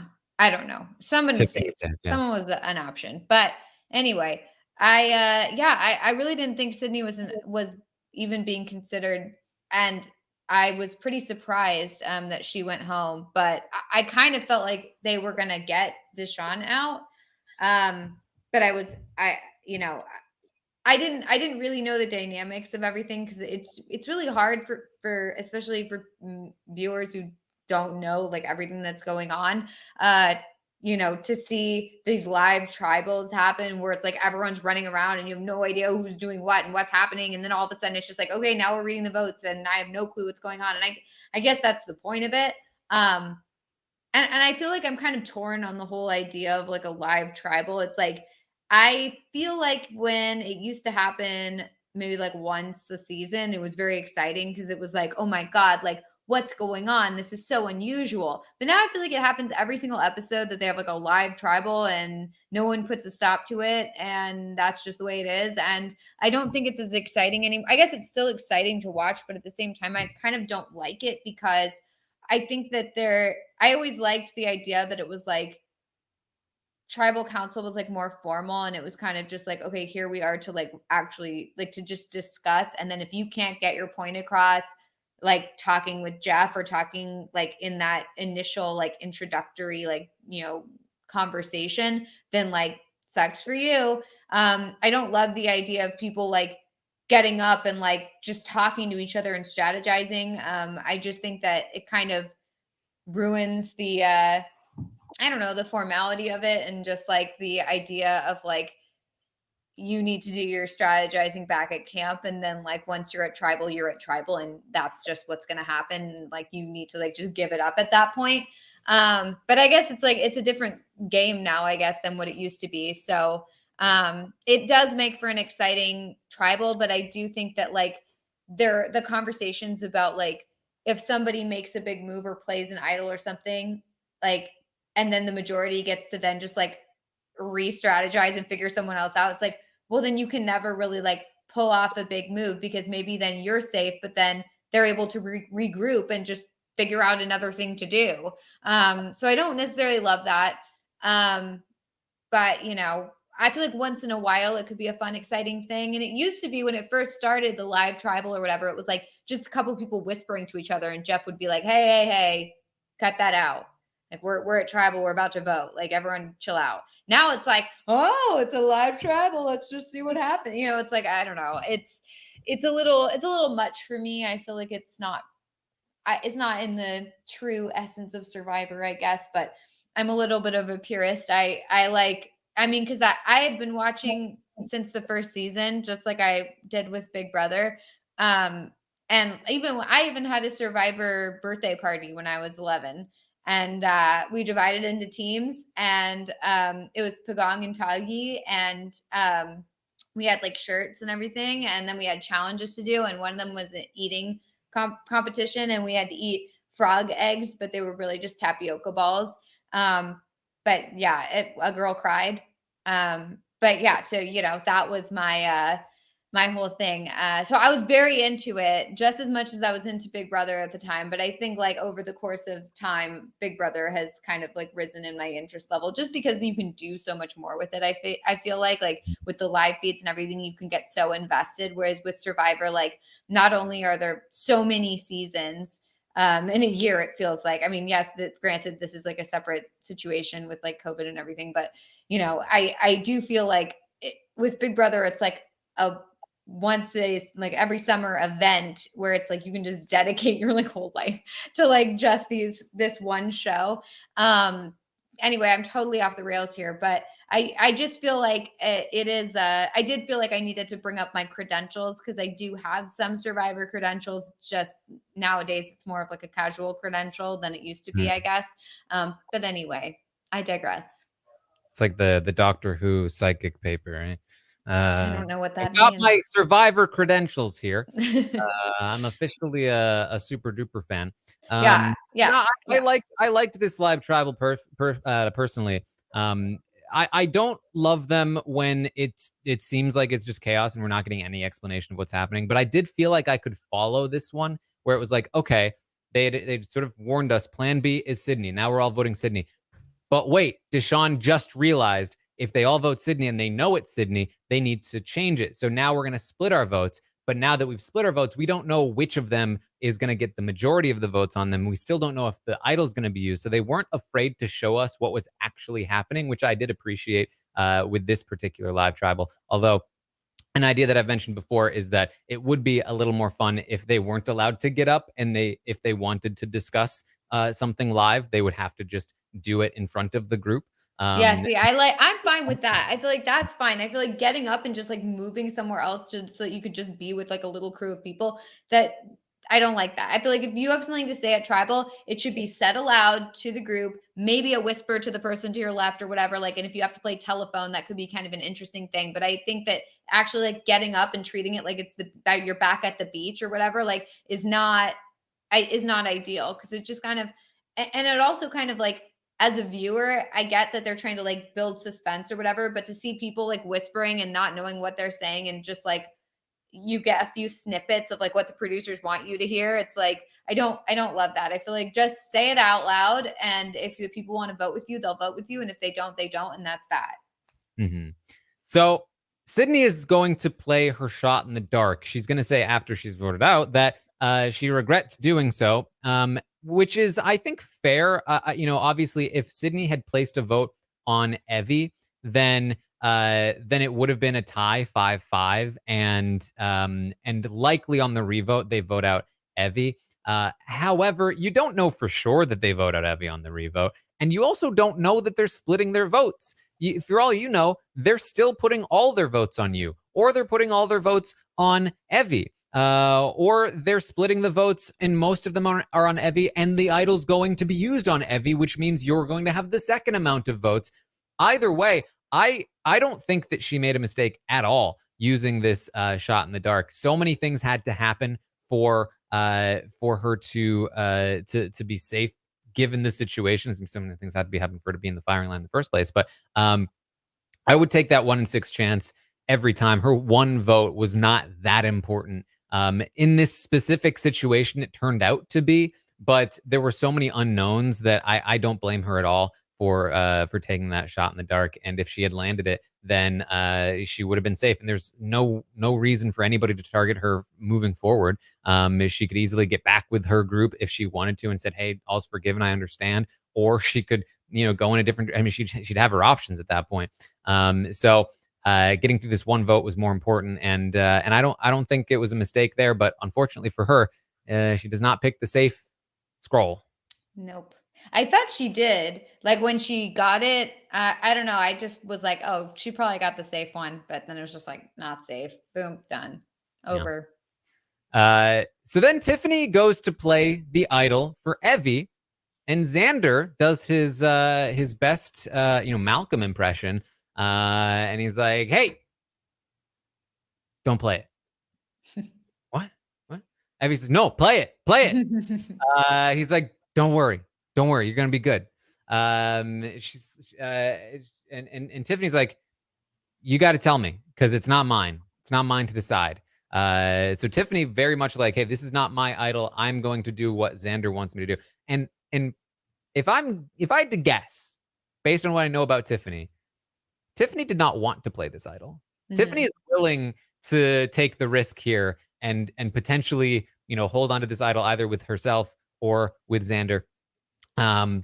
But she doesn't want to be the one blamed if things go wrong. Or I think she played it really well. Yeah, I think she played it really well, because it's like an easy out to just be like, "Look, it's not mine. Like, I don't feel comfortable like going. It's up to him. That way, he gets the blame, or he gets whatever." So yeah, I thought that she played that really well, because she could have just as easily been like, "Okay, I'll play it," or like, "Oh no, I don't want to play it." And I think that then she could, you're right, could have taken the blame there if it did not go well, or if the idol got wasted or whatever. And I think that just saying like, "Hey, it's not up to me," kind of wipes her hands of the situation. Oh, and what a great moment this is as well, because I mean, this tribal does not stop hitting here. Evie is freaking out. Like, "I'm not even going to be on the jury, guys." And then the votes start coming in, and it's Evie, Sydney, Deshawn, and it's clear that they've split their votes. And this is going to come down to either a tie or a revote where they vote out Evie. It's not looking good for Evie, and Evie is sweating it while the votes are being read. Just to get to watch somebody in this absolute panic mode is very entertaining. Must have sucked for Evie at the time. Sorry, but it was entertaining. And the votes come in, and literally before the last vote is read, Xander turns to Evie. He's like, "Sorry." Yeah. He clearly thought it was not going her way. Yeah, that was crazy. I had no idea where the vote was going to go.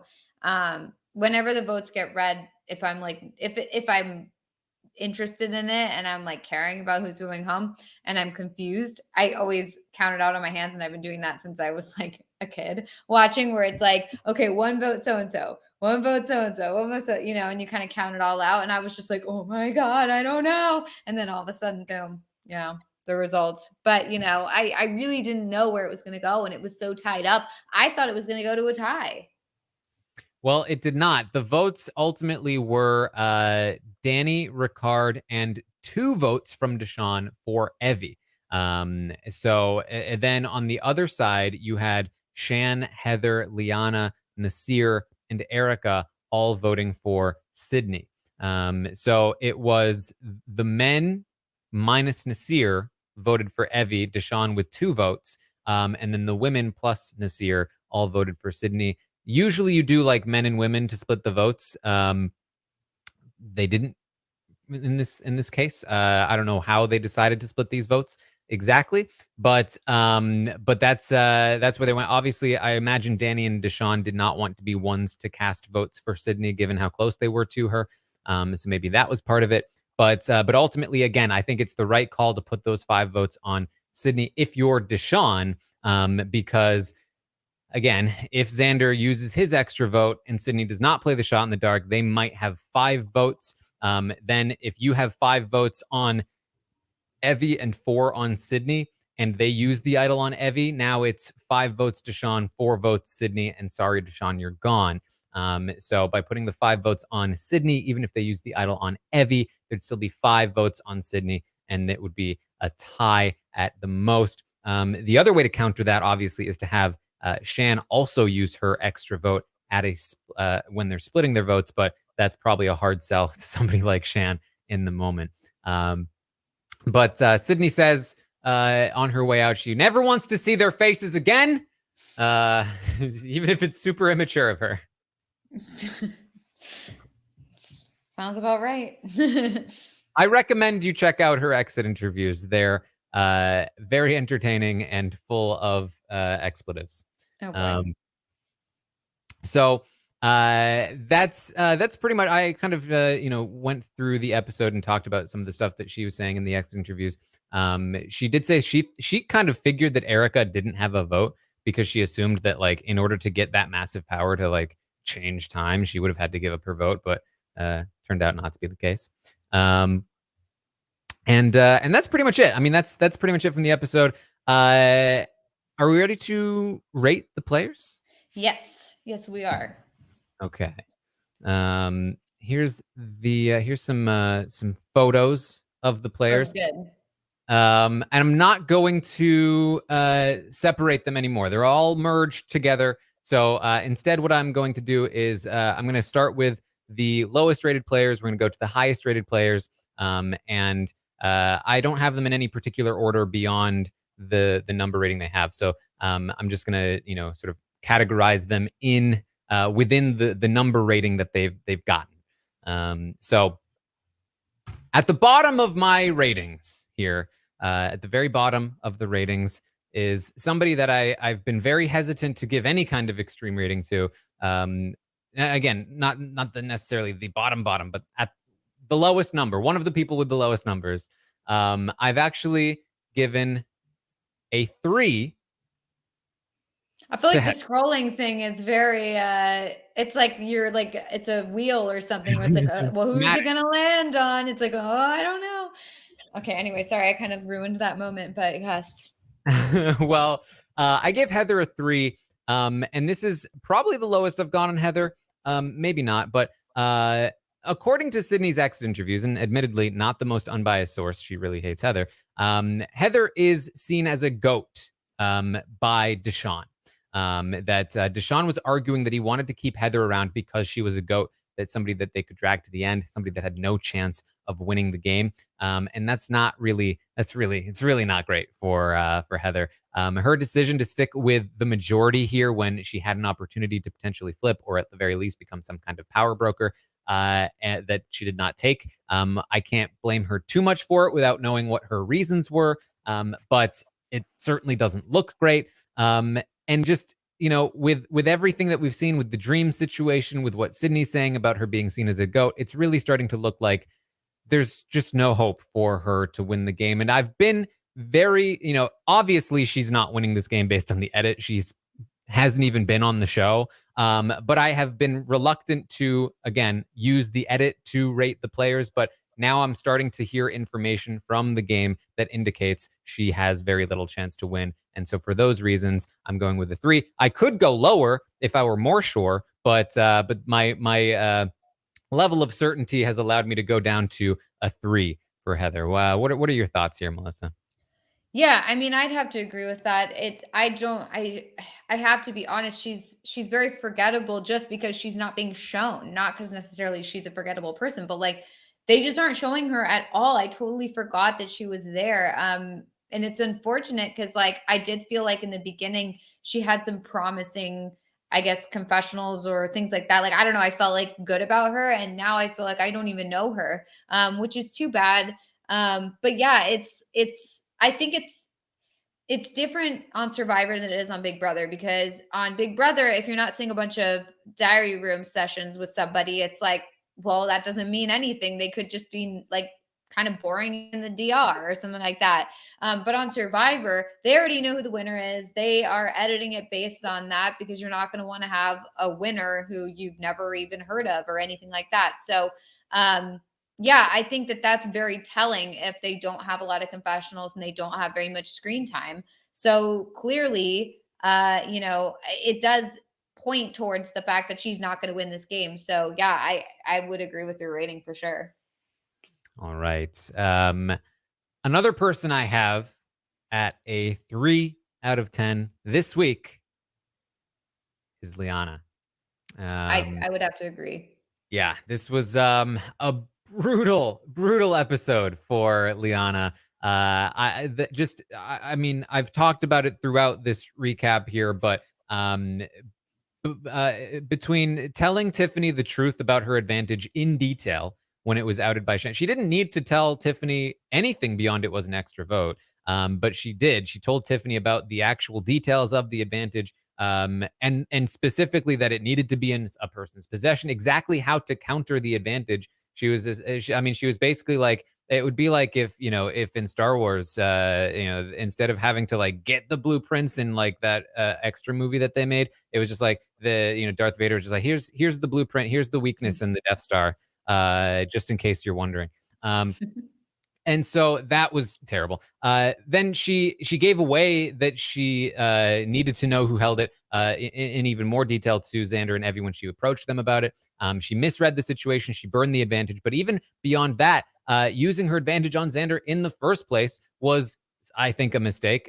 Turning so dramatically on Yasa, she gave up a guaranteed idol and 3 loose allies. Like, why put her advantage on the line for a plan that wasn't even in her interest in the first place? And then on top of all of that, something else that I think was bad for Liana in this episode is that all of these are mistakes. All of these happened. They weren't good. They put her in a worse position moving forward. She's burned a lot of relationships. She's wasted her idol steal. All of that stuff is bad. But on top of all of that, it was very public. Mm-hmm. Because of how it went down and how dramatically it failed in public, she's really playing from behind now. I mean, she has lost so much credibility, I think, in the game. I think, especially when you look at the people that she is currently planning to go to the end with, Shan, Deshawn, Danny, I don't think she has a chance to beat any of them in a final 3 situation with a jury, with this mark on her record being made a fool of in Tribal so publicly. I think she's really playing from behind now, and it's going to be really difficult for her to dig herself out of this hole. And so for those reasons, it's gone all the way down to a 3 for Liana. Yeah, I mean, I'd have to agree with that. I think that it's one thing if you take a chance and make a big move because you're in a bad spot and you have to make this big move, or it's in your best interest and you have to do it. And if it fails, well, that sucks, but you needed to try. In this situation, I feel like she did not need to do this. She shouldn't have done it. I think that it was against her own self-interest. I think that she was kind of not tricked, I guess, but just pushed into doing this by Shan. And I think that this was not a good move for her at all. And now she doesn't really have, there's no way that her like allies, I guess Xander and Evie, like, and not Heather and Tiffany are going to work with her. Like, there's no way that's going to happen. And then, like you said, she's got a mark on her, like on her record. She's got a stain on her game. And she just, it's not going to look good for her for a while. And even people on the outskirts, who maybe didn't know that this move was coming, but then saw it play out. Like, I feel like I wouldn't trust her, because I saw how publicly she turned on her quote unquote allies. So I think that gaining trust with anybody is going to be very tough, other than the people in that core four. So I don't know how it's going to turn out for her, but I do think that like she is in a bad spot right now. Mm-hmm. Okay. There's one more person that I gave a 3 to this episode. I was able to give much more dramatic ratings now that we have a better understanding of where the game might move. And also, this was obviously a big episode in terms of the things that people did. And this one might be a little bit surprising, but I also gave a 3 to Evie. Obviously, Evie survives the episode. I actually think that Evie did a really good job of helping trick Liana. However, Evie is in a very rough spot still. Yes, they survived the vote, but unless something dramatic changes for the next tribal, it wouldn't surprise me if Evie's the one to leave. I mean, all the majority needs to do is split their votes again, force Xander to play the idol probably on himself this time, and Evie's a goner as soon as next tribal. In addition to that, their relationships with Deshawn and Liana are likely irrevocably burned, because Deshawn is now somebody who has outed the information that they gave him, right? And that's going to be a hard thing to walk back. That relationship is much more closed off than it was before. The relationship with Liana, so publicly betrayed by Liana and then called Liana out, that's going to be a tough one to repair. There's not a lot of room for them to maneuver in, especially with Shan being seemingly so adamantly for targeting them. It's really going to be rough, I think, for them to move forward in this game. And on top of that, the respect that people may have of them as a player likely went down in Tribal in a similar way to Liana. Yes, they were in on the tricking of Liana, but I think that Xander gets most of the credit for that, as well as even Tiffany for being the one that held the idol.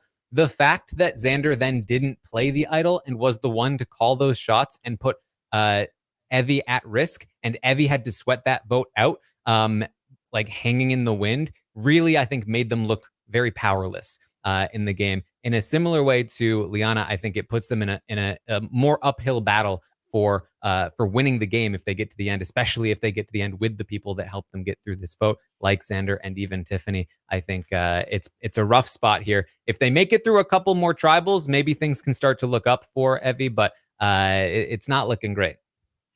Yeah, no, I'd have to agree. Although, I think maybe I would say a 4, but I do agree with what you're saying in terms of like, where does it go from here? I feel like Evie is in a precarious spot. I mean, they're on the outs. Both her and Xander are both on the outs at this point, and Tiffany, I guess. They don't have numbers. They're gonna have to figure that out. And not only that, number one, Xander just found out this information about Evie, which is obviously kind of going to hurt their relationship. And number two, if they try and pull this thing again, where next week he's like, say for example, he gets immunity and they're like, well, we're going to get Evie out. And he's like, well, I'm going to use my idol on her. Like, they're going to be like, are you though? Because when you had the opportunity, you kept saying you were going to use your idol on her. And then when you had the opportunity to do it and guarantee that they were safe, you didn't do it. So is this just a thing you're saying every week and not actually going to use it? I feel like it's like the boy who cried wolf. It's like, I wouldn't trust that he would actually use the idol to keep Evie safe at that point, especially now that he knows this information about Evie, and it seems like their relationship might be a little bit, more on ice, I guess. So yeah, I do think precarious spot, but we'll just have to see. Yeah. Okay. After Evie, after these, those are the threes. So next up, the person I have next, the only person I gave a 4 to this week, this episode, is actually the person here in the visual right next to Evie, Erica. That's what I was gonna say. Yep. No. Obviously she smashed the hourglass, which, she didn't not smash the hourglass, so good job. Good. But again, seemingly going right back to the majority doesn't seem to be a great look for her game. However, knowing so little about her game, I'm not quite willing to say it's like a death sentence. There's a small chance again that she feels like she's got something, maybe with her card, maybe with some other people. Not to mention the fact that Sydney leaving is probably one of the best results for her of what happened. In terms of like actual results, her sticking with the majority, no, it wasn't great. But the outcome was like best case scenario, because it took one person from the majority, and it took out Sydney, the person that was really gunning for her while she was gone. And it might leave her in a position where maybe she can now just kind of replace Sydney with Dani and Deshawn and kind of just chill for a little while, which is why I think she's in a potentially better position than somebody like Heather, especially when it comes to how she is viewed in the game. We still only really know that Deshawn kind of described her as somebody that could win the game, that somebody who's very smart. And so I think she's still kind of in it with a chance game-wise. Obviously, edit-wise, she's still pretty struggling.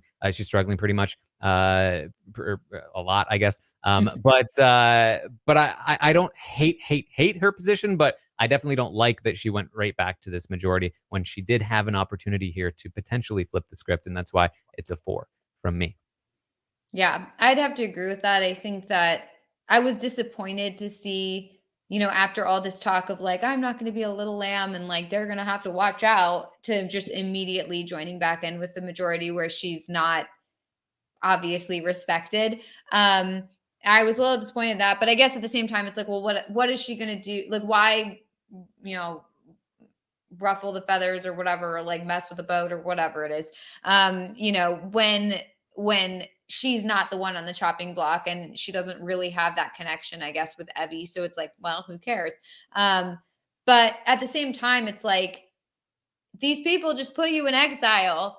Well, the plan was to vote her out before she smashed the hourglass. Exactly. Yeah. And so it's like, but I guess I don't know if she knows that for sure. Like, I do know that she knows that she got sent to exile because of them. But that's kind of the thing too, right? Though, like, she should know it. Right? Like there should be somebody that was willing. Yeah, there should be somebody that was willing to tell her that the plan was her. There were plenty of people that knew. I mean, Evie. Yeah, do we know if anyone told her? It's seemingly not, right? Either they did tell her and she's still stuck with the majority anyway, or they did tell her and she didn't believe them, or they didn't tell her.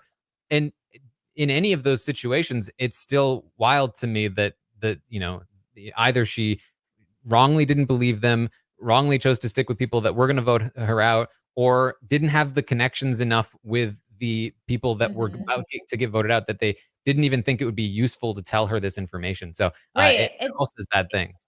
It seems weird too that they would tell Naseer, like, they've been trying to get you out all day, and not tell Erica that was something going on. Like, you would think that would be something they would be like, in order to get her on their side for this vote, why not mention it?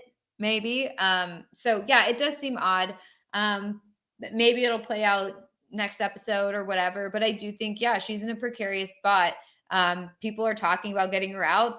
She was a comfortable target before, and now like it's an easy way to be just like, yeah, let's just do that. We already were thinking of it before. Everyone was already accepting that. So let's just get her out. Plus she was gone for 2 days and 2 nights. Like, number one, that's a lot of time for people to strategize and come up with plans and stuff without you, and also build relationships. So they've seen what camp is like without her. They could just as easily be like, yeah, it's easy to just get her out. Why not? So I'm a little worried about her. I hope that she can kind of, pull it together and really, do what she's saying in terms of being a lion and all that. But we'll just have to see. All right. Next, I have 1-5. 1-5. Nasir? The person I gave a 5 to was actually the person that was voted out, Sydney. I didn't know we were rating people Yeah. who left. That's Still not how Big Brother works. That's how Survivor works. It's in some ways You a way gave to her. counter- You gave. Well, what? Wait. You Yes. gave her a 5. But you knew that she is out, Yes. and she can't win the game.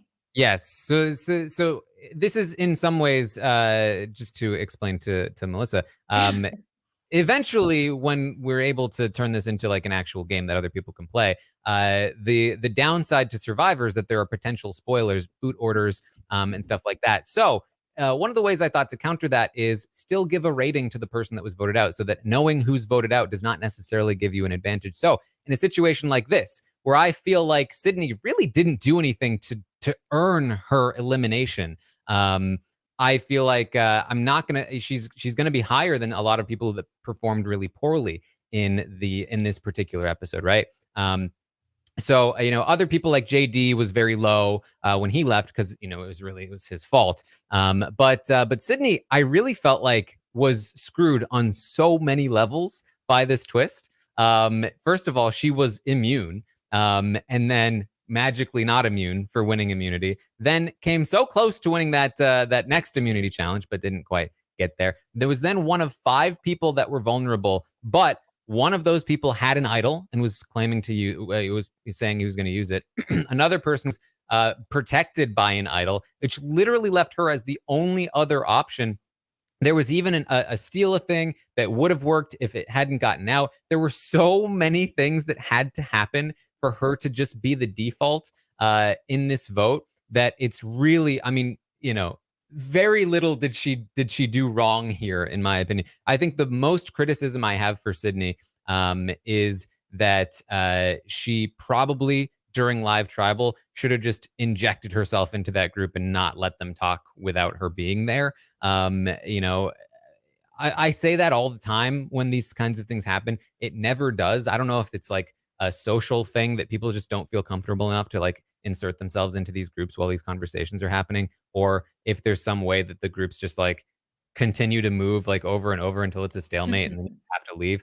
But that's the only thing I can really say, because I don't think she was ever going to be the target here under almost any other circumstance. And I think that if she had survived this vote and she had gone into a normal merge situation from this point forward, I don't think she was leaving anytime soon. I think she was going to be here for a while. So it's not like she's getting a high rating, like she was really robbed or anything. I don't think she was necessarily on her way to win the game. But yeah, I mean, in terms of like how she went out, I really can't fault her too much. So I gave her 5.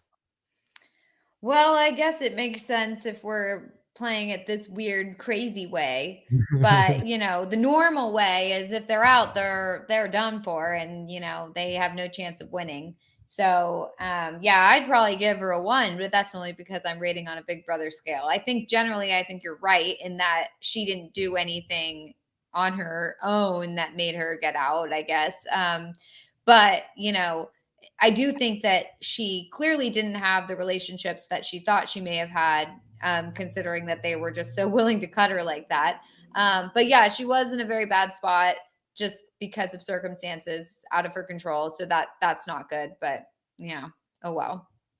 All right. Well, next up, I've got a few 6s. I've got a lot of 6s. So we'll talk about my 6s here.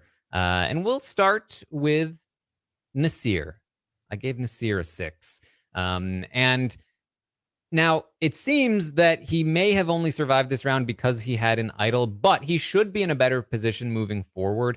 There's not really a lot of reason to target Nasir now that he's not one of 5 people that's vulnerable. There are plenty of other options, like the Yasa 3 in the first place. So he should be set for a little while and shouldn't even need to play his idol. And is, I think, clearly the person that a lot of people will go to flip the script, to make some kind of split from the majority. And I think that puts him in a decent position. However, I'm not sure that he's going to be willing to flip against the majority. If he feels like he's in with Dani and Deshawn, he seems to be a loyal guy, and I don't know that he's going to be able to make the move that he will need to make because this current setup is not great for him. However, I think the position he's in now is pretty good. And I actually, if he did save himself with his idol by pretending he was going to play it, that's a good play. And I applaud him for that one. So it's a 6 from me. Yeah, I would go with either a 5 or a 6 probably, just because I am worried about him. I feel like nobody really thinks of him as an ally. They maybe think of him as like an easy vote, like someone who will vote with you.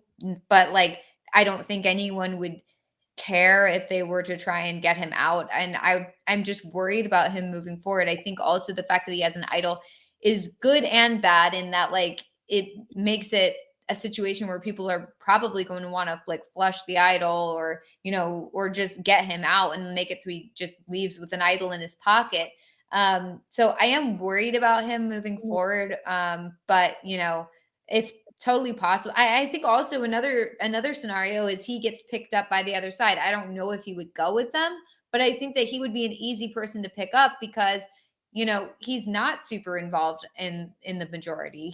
You know, he's kind of on the outs and maybe they could scoop him up. I don't know. But yeah, I think I feel like he's in a little bit of a dangerous position just because his name has already been out there. People have already been comfortable with the idea of him going. So then just, you know, when they need an easy target, it's like, oh, well, Nasir, we already thought about it. Let's just do it again. So yeah, I don't know.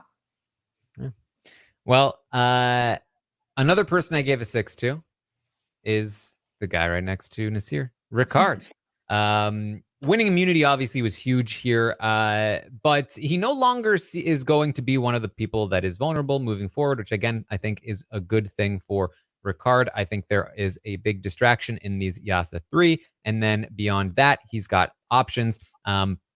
Again, if he does have some kind of relationship with Erica, which may be completely fabricated at this point by that one scene, then that could be good. I think that he is the kind of guy that knows that he needs to flip on a majority and is potentially capable of that. Again, we're seeing lots of scenes of him being the one calling the shots and actually telling people what to do. But you know, we're not seeing a lot of people like, hey, why is Ricard telling me what to do? So I think that's pretty good.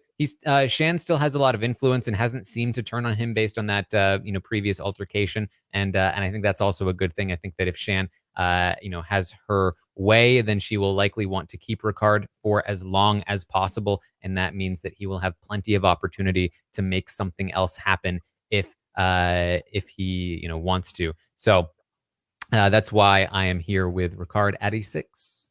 Do you think it's significant that we're seeing scenes of him telling people what to do, or do you think that it just was an easy way to like move the narrative along? Like, I feel like, does it actually mean that he is the one who's like controlling? Because I was not expecting him to have any power moving into this merge because I felt like he was alone essentially. And so it was shocking to see like these scenes with him being like, this is what we're doing, or like, I would like to do this or whatever. And yeah, I don't know. I mean, does it mean anything, I guess?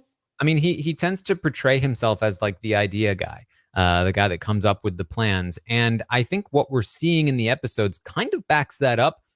We're not being told that he's doing this. We're just seeing it happen when they're showing the conversations that go down. So they're not actively trying to portray him as a strategic mastermind or as the guy that's calling the shots. But the actual footage does seem to lend toward that interpretation that he is somebody that is going around and telling people, hey, this is what we should do. Hey, this is what we should do. And this is why.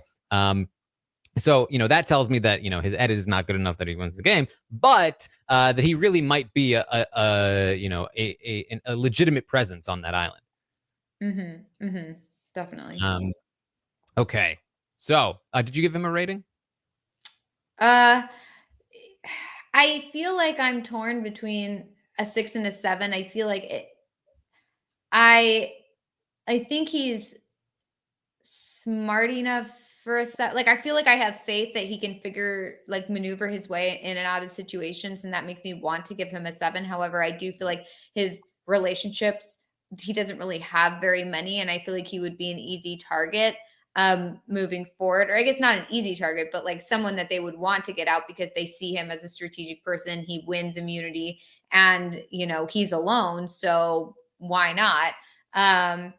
But and also like I am a little concerned about the way that he handled that Shan situation with the advantage and giving it back or not giving it back or whatever. It just felt very bad.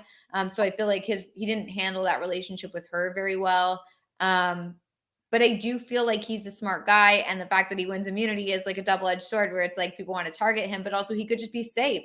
So yeah, I guess I'm edging on a 7, but I think I'll keep with a 6 probably. Now, you know what? I'm going to give him a 7. I'm just going to do it.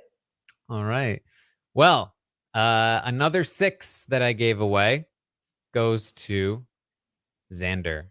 And this is primarily based on his performance in this episode, more so than it is his position moving forward. I think that he's still in a better position than Evie for reasons that I will get into, but he is getting a big boost for this episode for how he played this episode. I mean, obviously, massive kudos to what he did. The play itself was great. He flushed Liana's advantage, which made him look good and Liana look bad. On top of that, he not only made Liana flush her advantage, he got to keep the idol himself, correctly and visibly made that call that, hey, I tricked Liana, and then I made the call to not play the idol, which was correct. And this is the kind of thing that I think will get, well, I mean, if he makes it to the end, he wins the game.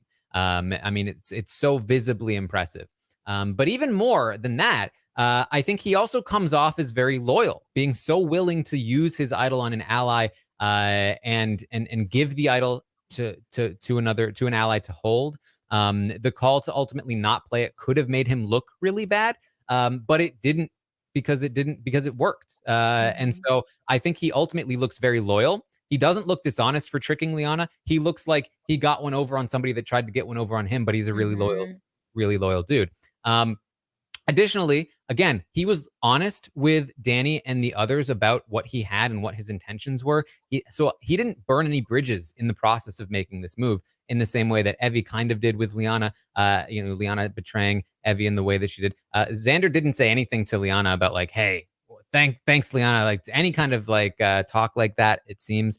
And so I do think that the door is still kind of open with people like Dani and Nasir, and other people that he might have connections with or have dialogue with, if they want to work with him moving forward, if they have use for him in any way.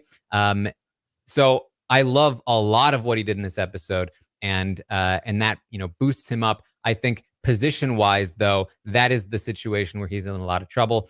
He's obviously, I think, still going to be a big target moving forward. He should be able to be safe for at least one more tribal with that idol at the very least. If he wins an immunity here or there, that could help. And he may even, again, if he's the last person left on Yasa and it's 8v1, that's not a bad spot for him, especially if he still has an idol. If he doesn't, whatever. But again, with the relationships that he potentially is able to build, he could be used in some kind of majority war. I think there are still a lot of options here for Xander. Probably more like a 4 on positioning, but this episode and the moves that he made boosts him up, in my eyes, to a 6. Melissa, what do you think? Yeah, honestly, I would give him a 7. I just think that he played this week really well, and I think that you're right that he didn't burn bridges with everybody. It made him look good, I think, because he did it seemingly in a respectful way, but that like he saw that someone was trying to betray him and he was able to cut that off. He looks loyal. He looks smart. He looks, it makes him look really good. And not only that, I do think that number one, he still has an idol. Number two, I think that he hopefully has some loyal allies now. Maybe they don't have great numbers, obviously, but I do think that they could possibly gather up some more, and I could see him winning individual immunity. So I think he's in a decent spot moving forward. Or I guess he's not in a decent spot, but I think that he could come out of this. And so I have faith that he could come out of this after seeing him this week and what he's done. So yeah, I got to give him a 7 for sure. Yeah, and like I think it's important to note that like this is a flashy move. It looks great. It looks very impressive. But I think that like the way that you have to look at it is that like if Xander does use this and then gets to a position where he's back in a position of power or in a majority or in a spot where he can make it to the end, then that's going to be the thing that in my eyes will boost him even higher than something like a 6, right? Like this was a bunch of like last minute flashy stuff in order to survive. And now the real work begins, right? And so that's why for me, he lands at around a 6. But another person that I gave a 6 to, yet another one, is this one right here, Tiffany. I gave Tiffany a 6 as well. Because I also really liked this tribal for Tiffany. She manages to keep both of her allies. Let's not forget the fact that this play all came down to Tiffany revealing this information to Evie and Xander. If she had not done that, it would never have happened. She got the information from Liana when Liana should never have told her that information. She played it well enough. She played it right. She got Liana to tell her all of the details. By being the one to hold the idol at tribal, I think she will get more visible props for the move than somebody like Evie, who was more in danger and again was hanging in the wind. Tiffany is seen as a bit more of a power player in that position. They also know that she's the one that gave them that information, which is not great for her in terms of people trusting her in the game, but I think it is good for her in terms of getting credit for the jury vote if she gets there. And on top of that, I do think that both Evie and Xander are bigger targets than her moving forward. I think that she's not going to be the default vote. However, she could still go out because of the idol uncertainty with a split vote or something along those lines.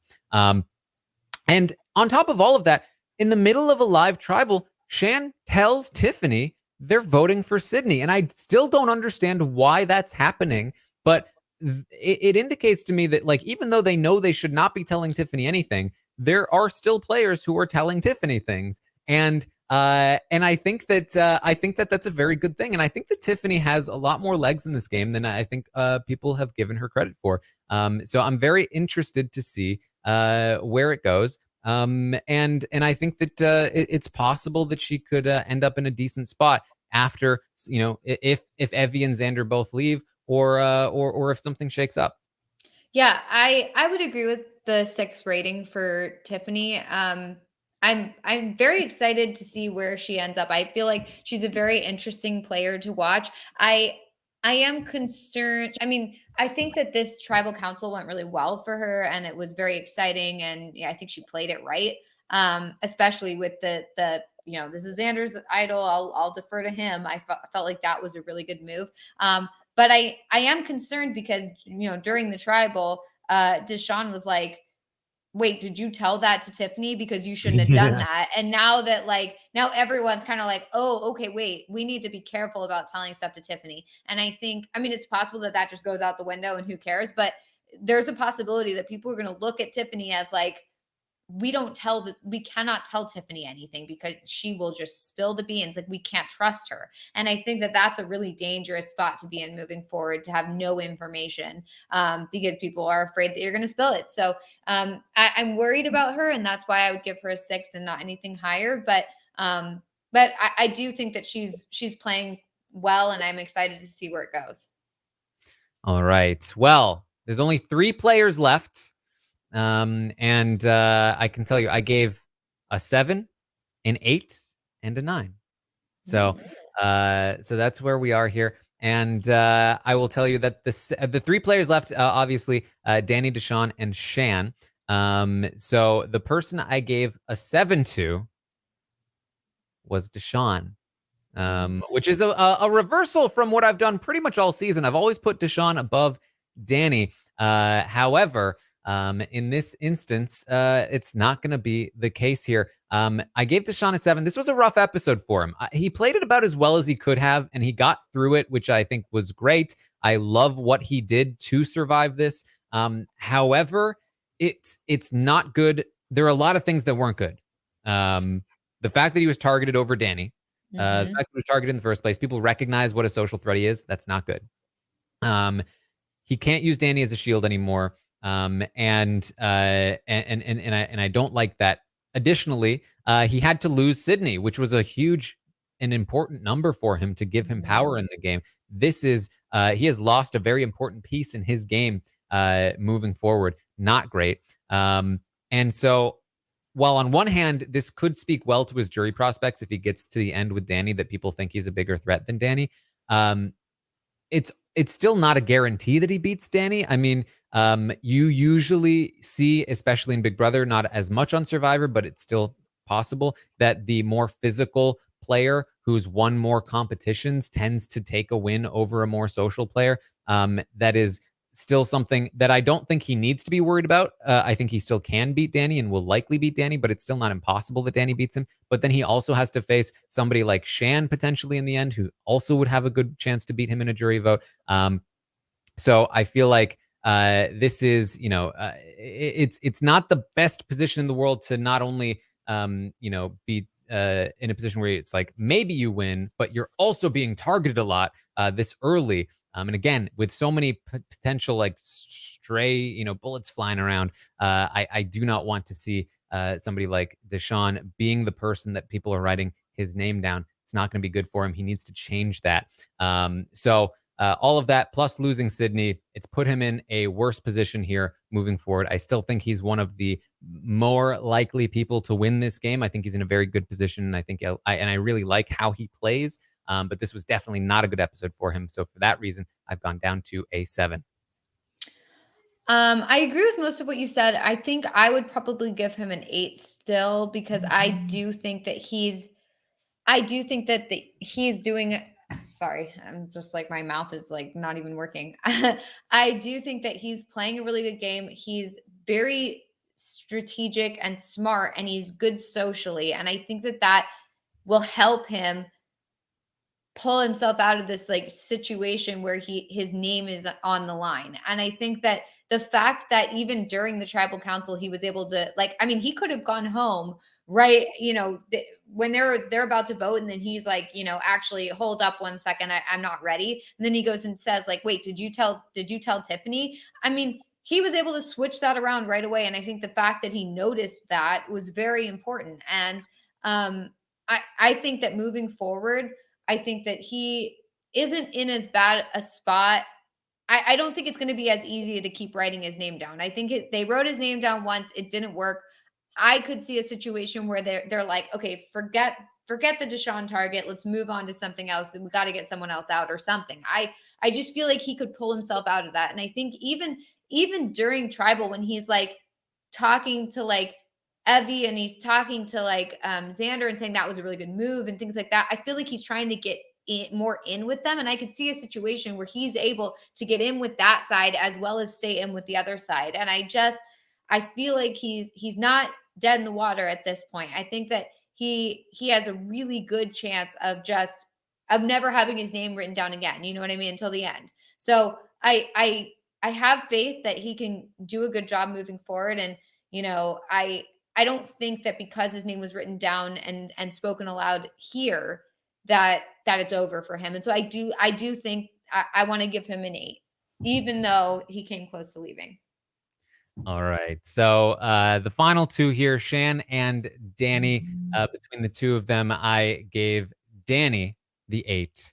And it's primarily because if Deshaun is going to be the bigger target over him, I think that's great for him. I think he's in a very good position to move down to the end where he could easily just win a couple of challenges and find his way into the final 3, where I think he has a great chance at potentially winning the whole thing. He seems very likable, very physical, and has been a very solid player throughout their game so far. And I have not many negatives to say here for Dani in terms of what we have seen. Losing Sydney was not great for him, but in some ways it might be, because it seemed like Sydney was closer to Deshaun than she was to him, and so that was maybe a player in Deshawn's pocket more than his. And now they're on a more even playing field. Again, with Deshawn as the bigger target, I think it's all looking better here for Dani. So I gave him an 8.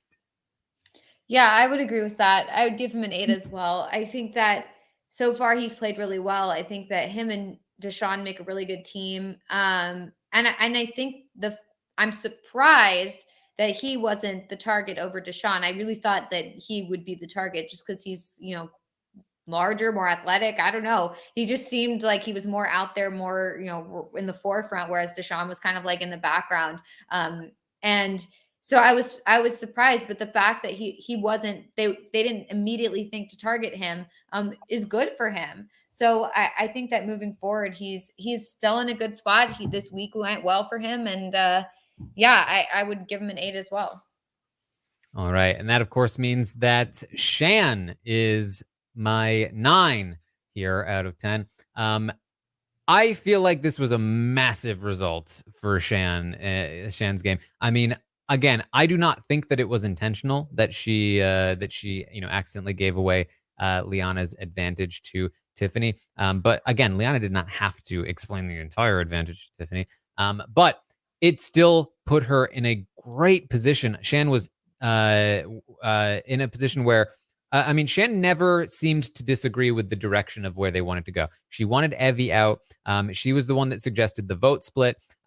She seems to have a lot of control and influence within this majority. She is the one that talks Liana into doing a move that made no sense for her when she was the one that outed Liana's advantage in the first place. And again, the result here is massive. Liana is now completely isolated from her former allies in power base, meaning Shan now has 2 locked-in allies who are basically at the moment powerless to turn on her in Ricard and Liana, and she should easily be able to beat both of them in the final 3 if she gets that far. Deshawn, in my eyes, has always been one of her bigger threats to win the game on his own, rather than her. And the fact that he has been recognized as a massive threat, where she seems to have not, it limits his space to maneuver, and really opens things up for her. He has now become the de facto sort of target, sort of like a big threat in the game, and Shan gets to kind of sit back and be like, hey, I'm just chilling over here.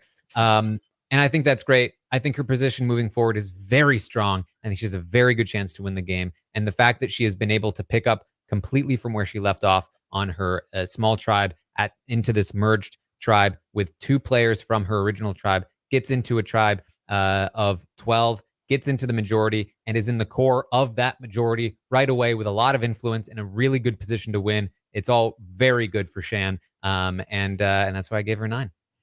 Yeah, I'm very impressed with her. I feel like it's shocking that she's in such a good spot right now, considering she came from like such a small tribe that would have been picked off to nothing. And now all of a sudden she's in the majority and she's calling the shots, and everyone's just like, yep, that's cool. And the fact that she was able to convince Liana to do this move that was not good for her game. Like, I don't know how that happened. And also, yeah, I just feel like she's playing really well. And the fact that Liana now has to go to her because she can't go to her other tribe, and the fact that Ricard has to go to her because he doesn't have anyone else. That's super good. I think the one thing that concerns me is there are rumblings of like, yeah, you can't trust what she's saying. She's a player. She's going to do this and that. I think Ricard, like, he doesn't fully trust her. And if Ricard decides to go with the other side, like if there becomes another like smaller alliance that builds to go against the majority, I think that he could just easily be like, yeah, she can't be trusted. I'm not going to go, like he could easily turn on her. So, and also even after this, like Liana, like, I don't know if she's going to blame Shan for this bad move. I don't think she will, but there's a possibility that she's like, you told me to do this thing and this was a really bad move. Why did you convince me to do this? I don't know if she can actually fully blame her for it, but still, like, there might be some resentment there. So, we'll see, but so far, very impressed with what she's able to do. I mean, the fact that she's in such a good spot right now at the merge is insane. So it's great. Very impressed. All right. Well, that's it. Those are the ratings for the week. It's definitely, I mean, very different from last week where it was like all fives basically. But I mean, it was a great episode. I feel like it has been very interesting to see the direction of where this game is going to go. You know, obviously, what it's looking like is that we've got kind of just like a little bit of a mini pagonging that's in store for us when they just take out these Yasa members. They do have the numbers to do so and split the votes safely, even with Xander's extra vote here. So it shouldn't be that hard for them. I can't imagine that they would not do that if they were willing to do it this vote. It doesn't seem to make sense that they would change their minds for the next vote. There would have to be a couple of people to flip, or maybe even, I mean, it would take one person to flip and a correct idle play otherwise. But bottom line is it's not looking great for Yasa moving forward, but I do still think that at least one of the Yasa members has a decent chance of reintegrating into some kind of majority if they are going to have some infighting later on. But that seems to be the direction of the game. So we may be in for another, back and forth here in the season. We just had a great episode. We might have a slow one next week. Who knows? But either way, we will be back next week to talk about it all. Melissa, any final thoughts on this episode? I'm very glad I got to talk about a fun episode. This was a really great one. I feel like I've really enjoyed the season so far. It's been very fun and very unexpected in terms of like the twists and turns that it's taken. But I really enjoyed watching it. I'm very glad I'm caught up. It's taken me a little bit. I kind of had to take a break after Big Brother. I was kind of just like, all right, let me just rest for a minute and then I will watch Survivor. Although now that I'm caught up, I can't like binge it anymore. So I'm a little upset by that. I like the, quick episode. So now I have to wait. Ugh. But yeah, so far it's been a really fun season. I'm excited to see where it goes. And yeah. All right. Well, you can find me over on Twitch, twitch.tv/Taran Armstrong. Been having some fun over there. We just played some Pummel Party with Kevin, Bruno, Amon, and Puya, which was fun. I've been playing a horror game with Amon, which has been very fun. And then, some Star Wars, some Among Us, some just hanging out, chatting with the chat. It's a good time over there on Twitch. You can find me. You can also find me on Twitter @ArmstrongTaran. And of course, I'll be back next week with the Stockwatch podcast. And of course, you can also on Twitch watch the episode with me live. It's a lot of fun to do that and get my thoughts as it's happening. And Melissa, where can people find you? You can find me on all social media at It's Melissa with 3 A's. 3 of them. 3 of them. Yep. All right. Well, that's what we've got for you. Thank you so much for joining us this week. And I will see all of you next time.